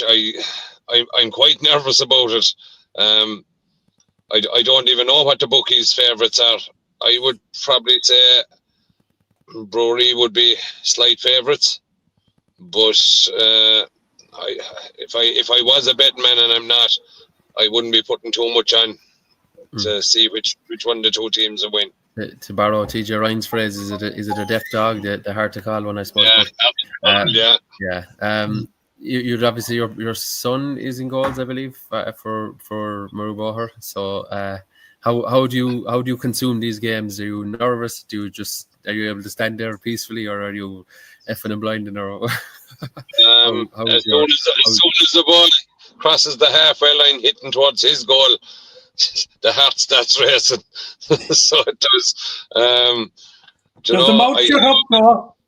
I understand why my mother never came to see me playing in goals, is all I can say on the matter. It's nerve-wracking. So it is. But look, he's had a superb season this year, along with the Maru Boher lads. He's performed extremely well. He seems to be getting better year by year. Like, it's tough enough on him. He's up and down to Dublin. He's a guard above in Dublin. He's coming up and down training. But that's his life. He loves hurling. His twin brother Liam is on the bench as well. So it's a very proud day for me as their father and Michelle as their mother, to see the two boys lining out with them. I thought it was quite funny last year when we played Fiona Castleman, and there was no Quads on the Fiona Castleman team, and there was two Quads on the Maru Boher team.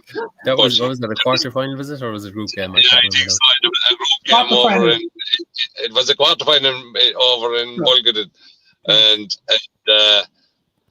nearly all the mentors on the Fiona Castleman team were nearly all Quads, but there was no players. But we had the players, no mentors. So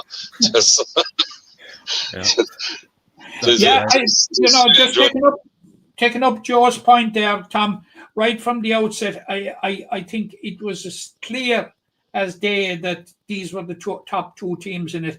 And then when they were in separate groups, like, you could nearly name your final at that stage, and that was no disrespect to the other teams, because I think they're a bit ahead of the rest of what is in the intermediate championship. And as Joe rightly said there, they met twice last year in quick succession, and Brewery won both. But I don't think it will count a jiff for what's going to happen on Saturday. It's on in Fedamore on Saturday at 2:00, and it's a new game as far as both sides are concerned, and I think it's one that is really hard to call. There are compelling cases that can be made for both sides, and there's one thing certain: those that will be in Fedamore on Saturday for the 2:00 throw-in, they're in for a treat. Yeah, Joe, from the Maroubor point of view, we probably were concerned a few years ago, as certainly I was as an onlooker, successive relegations, and I think they lose their first maybe 2 games at intermediate level. Yeah, and you're kind of saying, when is this going to stop? Like, because we've seen it in other counties, we've seen it sometimes in Limerick in different codes.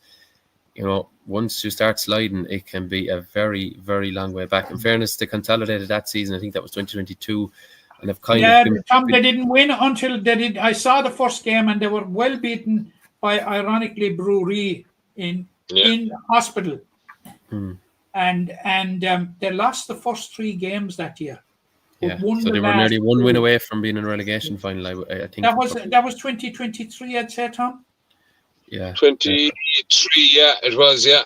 So relegated from senior in 21, in Premier Intermediate in 22, and then that's it. As we say, 3 rounds in 2023, it wasn't looking good. But look, as a club now, they've steadied themselves, and they've been at the business end. They've been looking up rather than down maybe since then. Absolutely, but I think, Tom, I know there's a lot of youngsters in that there, but I think it'd serve them a lot better if they were able to win and go up and play at Premier Intermediate level. I think the youngsters that are there, they're at a right age now to learn their trade at a higher level.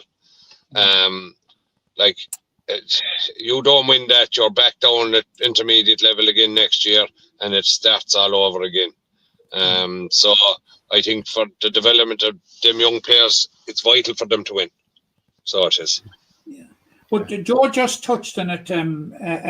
You just touched it at the very start there, Joe, on your analysis of Maroubor.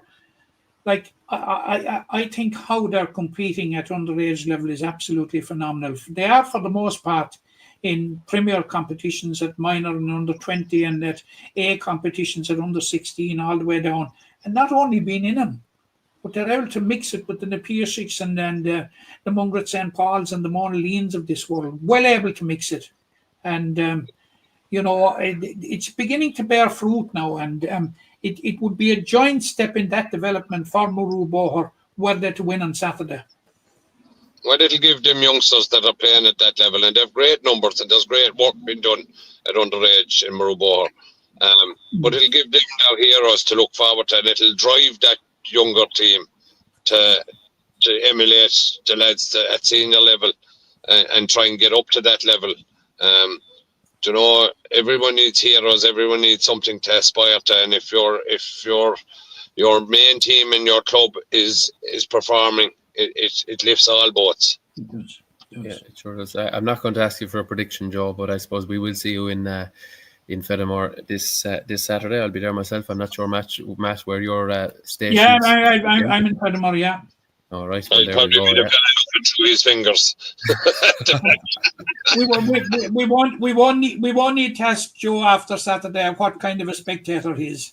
Oh yeah, we'll watch. We'll spectate on the Spectator and see how he goes. Yeah, to be fair, mate, I'm probably quieter as a spectator than I am as a manager. No comment. No comment. Yeah, there we go. Look, Joe, you've been great with your time. I appreciate it very much. I'm sure Matt is the same. But we really appreciate you coming on, Joe. No problem at all. We convene in Fedamore on Saturday, and we'll talk to you Saturday in Fedamore. We'll have a post-mortem of the match, whoever wins it. Exactly. Sure. All right, talk soon, Joe. Thanks a million. Thanks a million. Yeah. Great to have Joe Four there. fight as usual. No Absolutely. change. Yeah, no, indeed. It's great to have Joe on. I know, as mentioned, that is one of 5 streamed games on at the weekend. So anyone who bought the season pass on Stream Sport is getting their value, although you can certainly dip in and out and buy the game of your choice at the weekend. Matt, we will continue Tom, down. I got to take it up again, and at the risk of being repetitive. Keep it brief now, because that clock is ticking.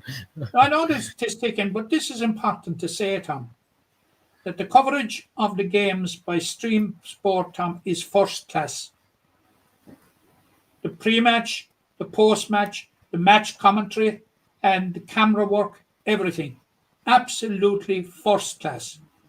Glad to hear it. And I want to pay tribute to Raf and Stream Sport and his team. Big team here in the background. I'm actually in the office where all the magic happens. But in fairness, they're doing great work, and they're doing great work in other counties as well, namely Clare, Galway, Donegal, and Mayo as well. So I think you'll see plenty of clips there from those respective counties from Stream Sport, all of high quality, if I do say so myself. Moving to Tom, I can stand back and say it. Oh yeah, I know, but obviously I'm not saying it for the sake of saying it. No, and I'm listening to what people are telling me as well, and these things have to be acknowledged. Fair enough. That's point well made. Moving down, Matt, to I suppose the 4th tier final.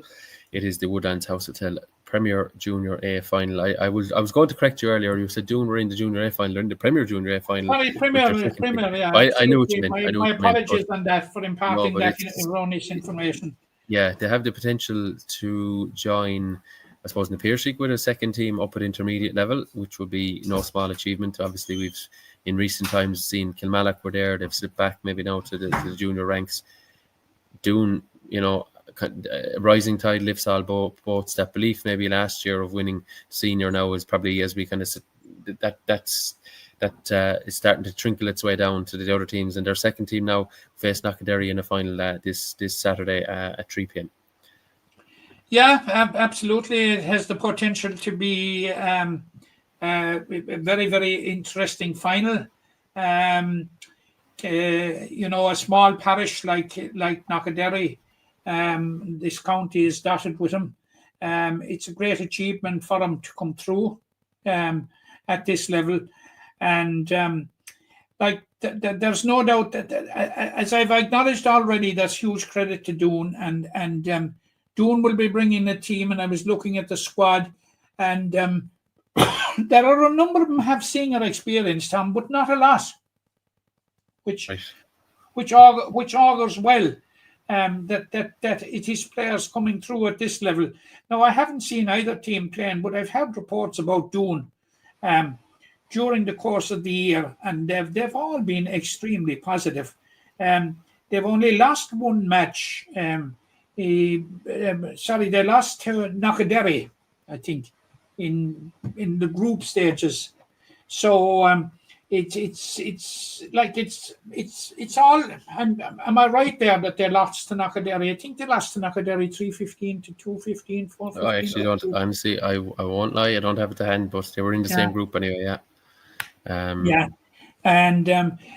So that augurs well, and if your heart is with the small parish, you would have to look at Knockaderry, and I suppose there isn't a one, Tom. There isn't a single person in County Limerick or further afield that would begrudge Tom Condon a county medal after that ball he caught in the 2018 All-Ireland. We can never repay him. Yeah, so well, let's see, can he repeat the trick now? As far as I know, I don't think he played in the semi-final. I'm not sure. I think he's injured now. That's what I gather now. I don't actually know. Phenomenal man to be playing and turning out with his club and being such a huge influence. And as I say, he would be a very, very popular winner, as Tom is very, very popular individual. So, I think it's going to be very exciting, Tom. It could be a huge weekend for Doon. It could. It probably has the potential, I suppose. They will be looking to kickstart it on Saturday and hope that it becomes contagious for Sunday. Yeah, John Keogh was on commentary from that one, 3 p.m. Throw-in in Kilmallock. I think it was Endemorn who hit a couple of early goals for Knockaderry in their semi-final win over ABK Desmonds, and that kind of did the damage. They were kind of leading the whole way through, and that brings them to a final. But it's huge for these areas. I know Knockaderry they've hosted that Munster Junior B football for forever, really. I know Castletown and Ballygran have given them a dig out the last couple of years, but Tom, I know what this conversation. I know what this conversation is going now, Tom. And I'd come what to I'm saying is they have cut to the chase. The only Limerick team to win it was Ballybrown. Didn't want to say it. All I wanted to say was basically they have shown themselves to be, I suppose, great hosts of big. What is a big event at Junior B football? But now it's their time in their moment in the sun, and obviously they're hoping to get it over the line. But for these small communities, getting to any county final is huge. Even if you see them in underage finals, it's important. It's very important for everyone, but particularly the smaller areas, because you just don't know where the next one is going to come from. And obviously, from Knockaderry's point of view, on the pitch, they were relegated in a penalty shootout at the end of 2023. By near enough rivals, Fiona Castleman. So a chance for them to bounce back to the intermediate ranks. And for Doon, I think, I just touched on it there, getting a second team up another grade. You know, we've seen. I mentioned, we heard me mentioning during the year the importance of Monaleen second team in their progression. Obviously, they were plying their trade at this grade as well this year. But it's going to become more apparent, I think, as the years go on in both codes. If you have a strong second team, it will be a direct feeder. Time and again for your first team, and what an opportunity for Doon to grasp that and go up the grade. So look, that one is being streamed as well. I would like, just before we go off it, congratulate Doon. Absolutely fantastic to be fielding 4 teams. Absolutely incredible, Tom. But what it does is it gives you a sense of the scale of the amount of work that's being done within the club, which is phenomenal. They've already picked up the Premier Minor Hurling Championship, and like their senior team is a lot of the nucleus of it came from 3 in a row on the 21 sides from 2019 to 2021. Yeah, it is phenomenal what has been done in that club. Absolutely, and they were very, very popular winners of the Senior Hurling Championship last year.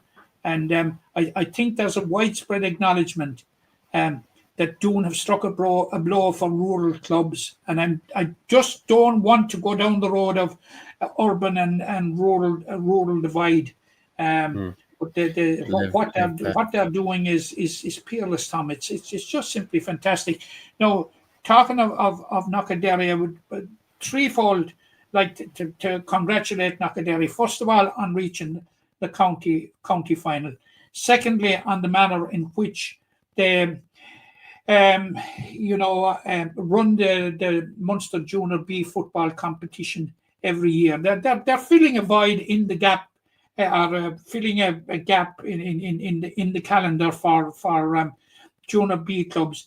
And I would also like to congratulate Knockaderry. You mentioned there that Ballygran bailed them out for the last couple of years or 2 years or so. Why did they bail them out? Yeah.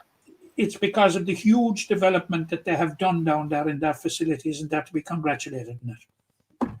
That's for sure. Okay, so Doon in action on Friday, Saturday and Sunday. Junior B's on Friday in the county semi-final. Junior A team on Saturday in the county final, Premier Junior final, and then the senior. So big weekend for Doon, big weekend for Knockaderry, obviously.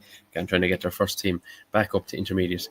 As we know, though, Matt, they will be representing Limerick in Munster as well. So there is that I suppose piece there. Knockaderry, that is, will be representing Limerick in the Munster Junior Championship later in the autumn, but more about that as we come to it. The Junior A final, a grade which was won last year, as I mentioned, by Monaleen. This will be an depends how you look at it, an all-West affair in some regard. Castletown Ballygran will face Temple Glanton. And again, these are two small rural areas, Matt, where hurling is very much to the fore. Big opportunity for both these sides to get themselves some county glory. And it's going to be a special occasion in McNeville Park on Saturday at a 6 p.m. throw-in for this one. Yeah, it's one of my games at the weekend, Tom. It's going to be huge for both. absolutely huge for both. And between them, Tom, they have only won the county junior championship once. Ballygran won it in Castletown. Ballygran won it in 1986. Now, I wrote about it this week. Templedanton won it in 1937. You were away that day, I'd say, Tom, were you? I was in holidays in Spain or somewhere. Yeah, but they beat Doon 4-6 to 4-5 in the final. But it was subsequently determined that there was a miscalculation in the score by the referee, and the county board ordered a replay, and the Westerners weren't enamoured with it and didn't play it. So they lost the opportunity, but I'm sure that they're going to grab the opportunity with both hands. Sorry, I don't know. Just to bring it back to Doon. Doon objected, or whatever it came. Did Doon get on? No, it came to light, Tom. I'm not sure that Doon objected. It came to light that the referee found that there had been a miscalculation. Did Doon get awarded the title? Yes. Did they go up senior as a result, and were they senior ever since? I don't know this. No, they didn't, because they won the junior again in 41. Okay, right. I was wondering, is that how they got into the senior ranks? Yeah. Because I know there was no intermediate really back around then. Anyway, so Templedanton officially have 0 junior titles. Yeah. But Castletown in 1986, nearly 40 years ago. So it was the last time. Yeah, so like you can see the stakes are very high now. Looking at it, I think they came from the same group as well, Tom. And right. I think Castletown Ballygran edged it by a point when they met in the group phase. So that sets it up nicely. I think you can check it there, can you? Just checking it, yeah. But continue anyway. These two sides, I'm trying to think even who they beat in the semi-finals. But I can tell you that Castletown Ballygran beat Old Christians, and Templedanton beat Claghorn. Yes, in the semi-finals. Yeah, it was Castletown who topped the group with 4 wins. They topped it on the head-to-head. Yeah, and just trying to find the result. It's probably a long while ago. Castletown Ballygran have run into a rich vein of form in the last couple of games, Tom. They were patchy early on in the competition, lost the Bruff seconds in the first round, but have really come good since, and have registered big wins over Rathkeil in the final group stage and over Old Christians in the semi-final. But that might suggest hitting good form, but is it the best preparation going into a final? The jury is out on that one.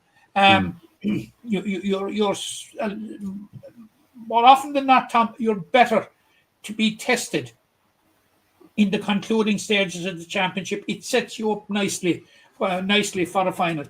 Now, Templedanton, they're in the final. They're there on merit, and they have a very well-known captain, Tom. Is one of the stars of Limerick's Totton Cup year, Mark McCarthy. Who plays his football with Abbeyfield. He is he's the Templedanton captain, and also on the Templedanton team, of course, are John and James Reardon.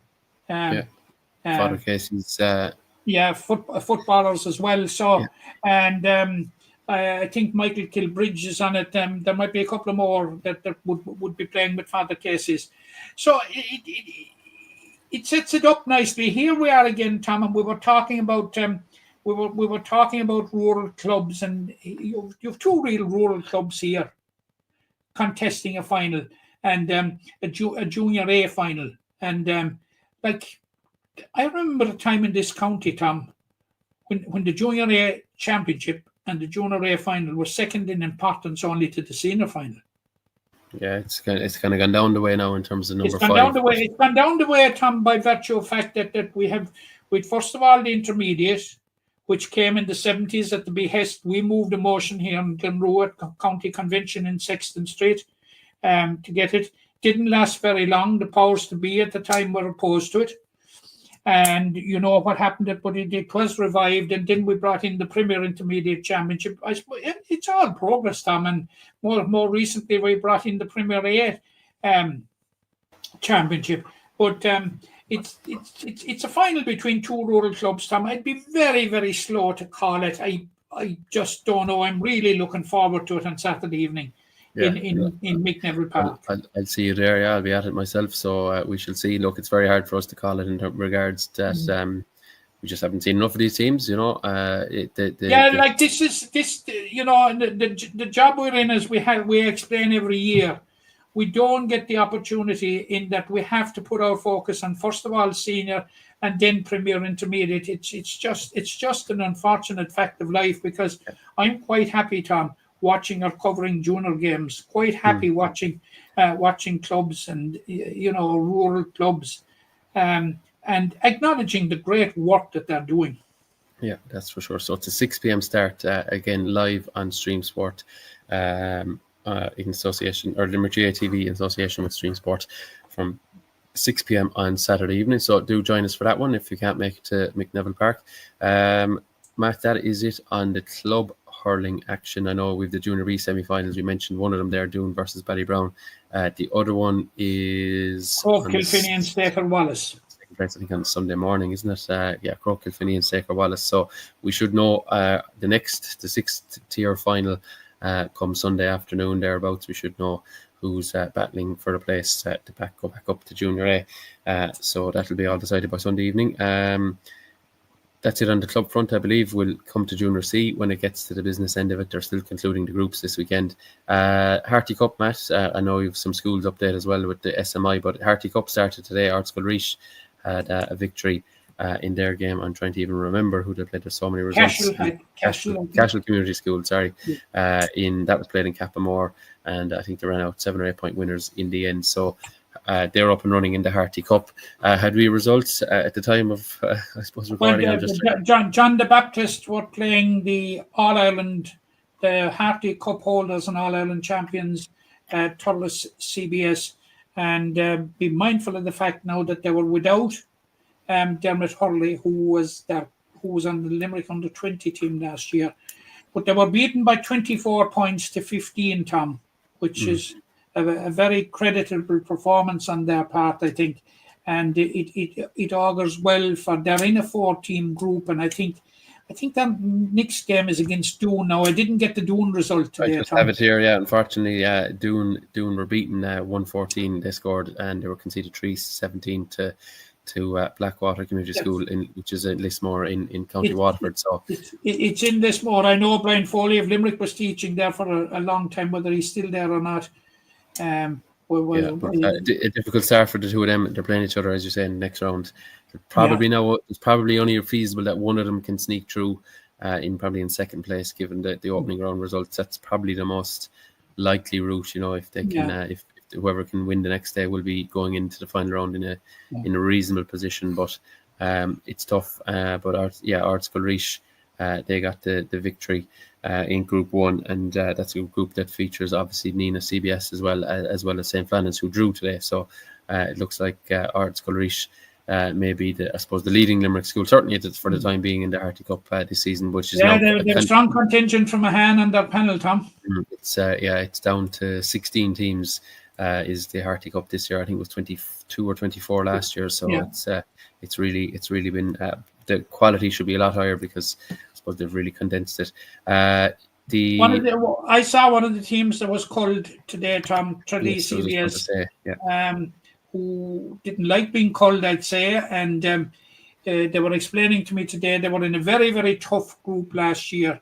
They were in the same group as St. Flannan's and Thurles CBS. Like, if you looked for a draw from hell, that was it. But having said that, SMI from Newcastle West, didn't have the look of the draw either this year, in that they drew Tralee CBS who were Harty Cup last year, and they also drew Castle Troy College, who were Harty Cup last year. But I was out today at the game in Tournafulla between SMI and Tralee CBS, Tralee CBS, and SMI won at 223 to 119, and deservedly so, Tom. And they did it without their captain, David Maloney, who is club tied. He'll be lining out with Knockaderry in the county final on Saturday, and it was one of their key players last year. But will be back for the next round, which they have a bye in the next round because it's Tralee. There's only 3 teams in the group, and it's Tralee, CBS, and Castletry College in the next round, and then a month, 2 further weeks on. Today a month, SMI will be back in action against Castletry College. But they took a giant step today, Tom, in qualifying for the knockout stages, and they seamlessly transitioned from C colleges hurling to B colleges hurling. It was as good a start as you could hope for, and they were very, very tentative about it. I was talking to the connections before the game, and they had the utmost respect for Tralee, and they felt that they were really up against it. But they raced in, Tom, after 10 minutes to a 1-7 point lead. Now, they had the aid of, I would say, a fresh rather than a strong breeze. You know, that type of breeze. We try to calculate what the breeze is worth. To me, it was worth possibly 3 points. But and they turned over at half-time 5 points up. And general consensus was that it wasn't enough, but really they dug in, Tom. And they got some fantastic scores. And over the course of the hour, it will give you an idea of how much the level of superiority.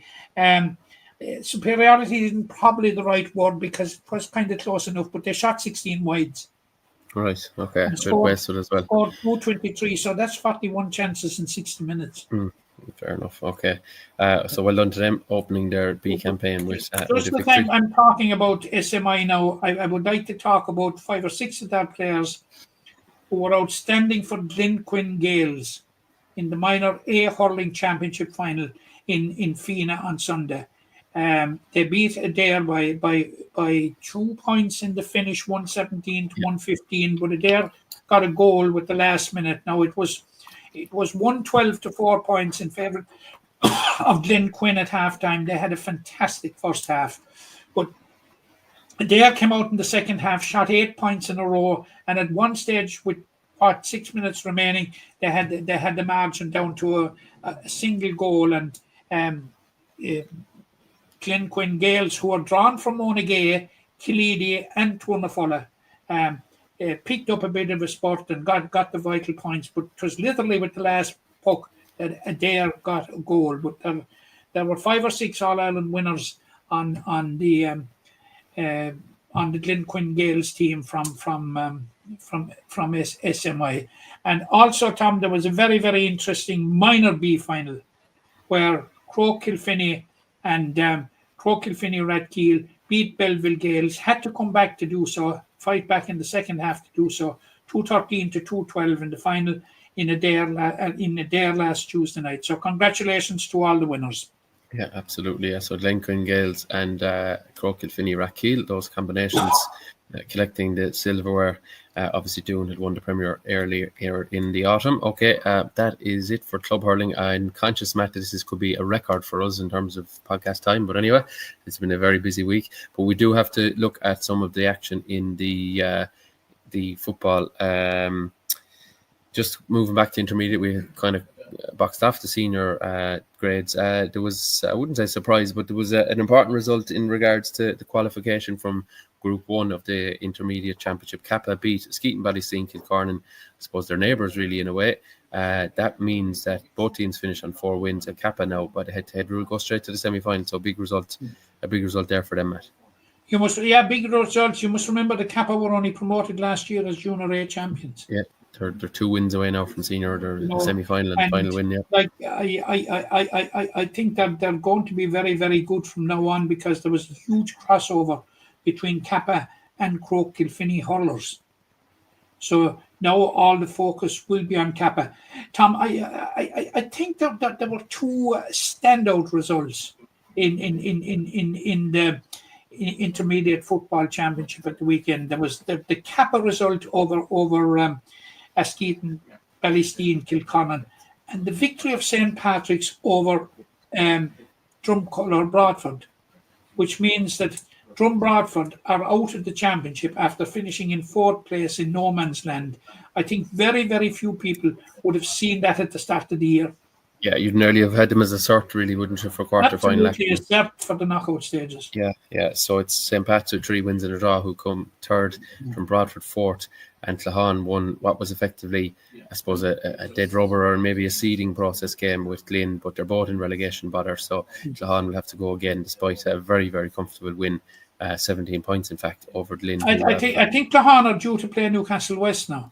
Yeah. So moving to Newcastle Group and 2. Jane are playing Gerald Griffins. Yeah, I was just going to say, so in Group 2 then, the group was won by Galbally, who finished out their campaign, if you like, with another victory. They didn't actually play, got a walkover over Newcastle West. Newcastle West, I think senior team were out at a very similar time, probably didn't help their cause, but a win for Galbally, making a 5 from 5.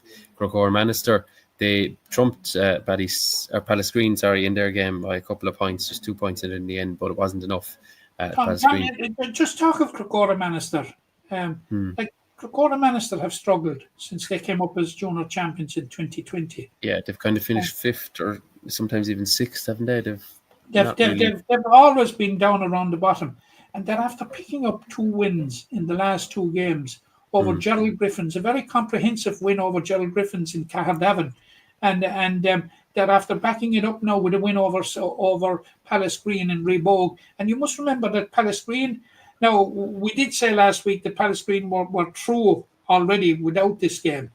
But, congratulations to Crocor Manister. It's great to see a club like that. And Cathal O'Neill was among those that were playing for him.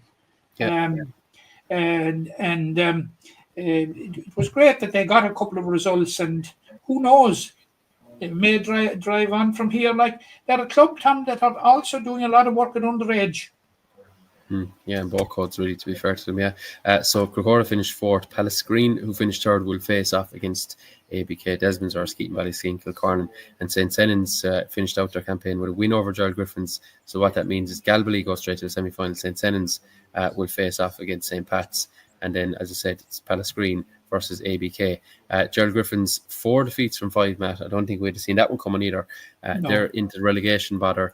They were in trouble anyway going into the game because they had to hit last with Crocor Manister. Crocor won, they didn't, and they finished in 5th place with that sole victory over Newcastle West, keeping them off the foot of the table. But they're now playing a relegation semi-final against Glyn. You would fancy them, Matt, to dig themselves out of that, but my God, it's a worrying time for Gerald Griffins. It's a very worrying time for Gerald Griffins. I saw them in the quarter-final last year. They were beaten by Galbally 4-9 to 1-9, I think, was the final score, if memory serves me correct. It was played in Ballygran. I certainly, for one, wouldn't have been one of those that would have been writing this kind of an outcome for Gerald Griffins in the championship, Tom. But it is what it is. They have 2 opportunities now to save their status, and I still fancy them to save their status, I have to say.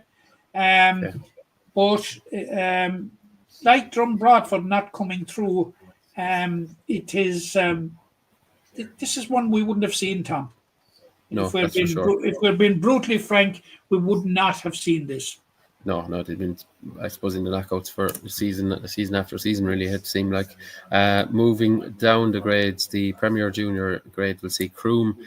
They advance to 1 semi-final, having won their group despite losing out to Fianna Kilmedia at the weekend. That puts Fianna in 2nd place. Ahan, looking for back-to-back promotions, they finished 3rd.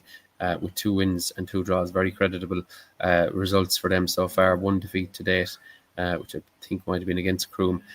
So they're the 3 that are through. Croom straight to a semi-final, Fianna Kilmedia and Ahan in the other spots. Granaban and Gary finished 5th. They will face Ballybrown in 1 relegation semi-final, and it will be Mount Collins versus Kilteely Drumkeen in the other. I'm just trying to wrap who. Tom, there is one that one wouldn't have seen either. You know, the travails of Kilteely Drumkeen. One would have expected them to be fighting at the other end of the table. But it is, as I say, Tom, these tables do not lie. It is what it is. Yeah, that's for sure. Father Casey's, they won the other group, I believe, 4 wins. They did lose out on the last day in their final game against Mungret St. Paul's. That they were already short of top spot. So Father Casey's win the group. Mungret St. Paul's, thanks to that win, they pip a Tay into third spot. So Mungret finished third, and it's Monaghay also with 4 wins who finished second. So Monaghay and Mungret St. Paul's qualifying from the group. And as I said, Ballybrown finishing last with Mount Collins in 5th. So there's a relegation too from that group. So Father Casey's second team looking to win this grade. I think they did win it a few years ago, went up intermediate. About 3 years ago. Yeah, so they're. I think there were 2 years at yeah, they actually put through, didn't they? The second year, there were so many immigration and stuff like that. They pulled the team. They only had something like 30 That was last year. No, they played in Premier Junior last year, so it was 2023 they withdrew, I think. Oh, yeah, the year before. Yeah. So that's them going down the grades in Junior A. You had Adair have won their group. They Banog, Ballylanders also qualifying. Great to see it, Matt. Ballylanders back up and running at Junior, and so it will be St. Kieran's versus Ballylanders in one quarter final, I believe, and it's Banog and Camogue in the other, and Hospital. St. Kieran's and Ballylanders are both recent County Junior B winners. Yeah, Banog and Camogue is the other quarter final, and that leaves Adair and Hospital Herberstown waiting in the wings in the Junior A. And just to touch on the Junior B, the winners of the group Rory, they're in one semi-final. Go on, Matt, you're about to say it. Go on. Tom, it's very, very important that I tell viewers and listeners that if anyone is still alive, you know, Tom, that you kept another clean sheet for Knockane at the weekend. Yeah, I did. Very, very important that we get that out there. It is, yeah. Brewery's impeccable record with both their first teams has been swatted aside by relentless Knockane. But anyway, it was enough to put Knockane through, put us through in third place. But Brewery win the group.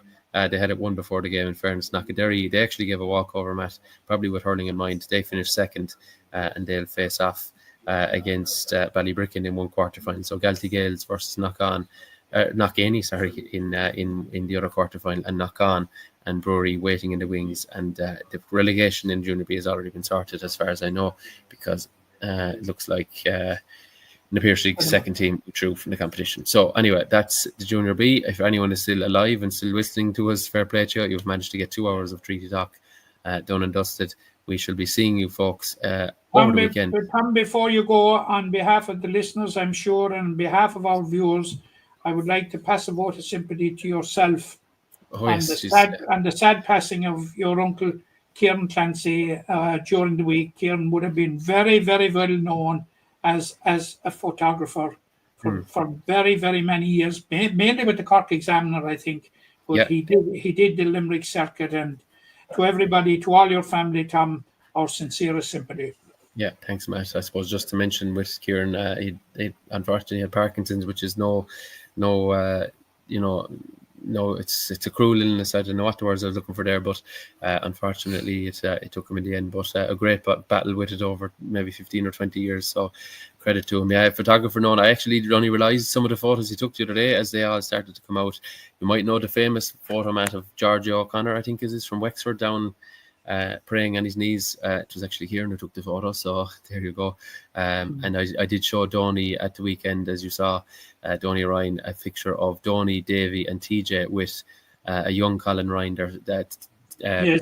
their nephew and son, collecting the daily cup with the bouncers, and it was Kieran that took the photo. So I'm sure his photos are dotted around Limerick and beyond for many people on mantelpieces or in wardrobes or wherever they keep them. But no, the passing acquaintance with him, Tom, and he was an absolute gentleman, and he wasn't. He wasn't an intrusive photographer. He was absolutely fantastic, an absolute gentleman.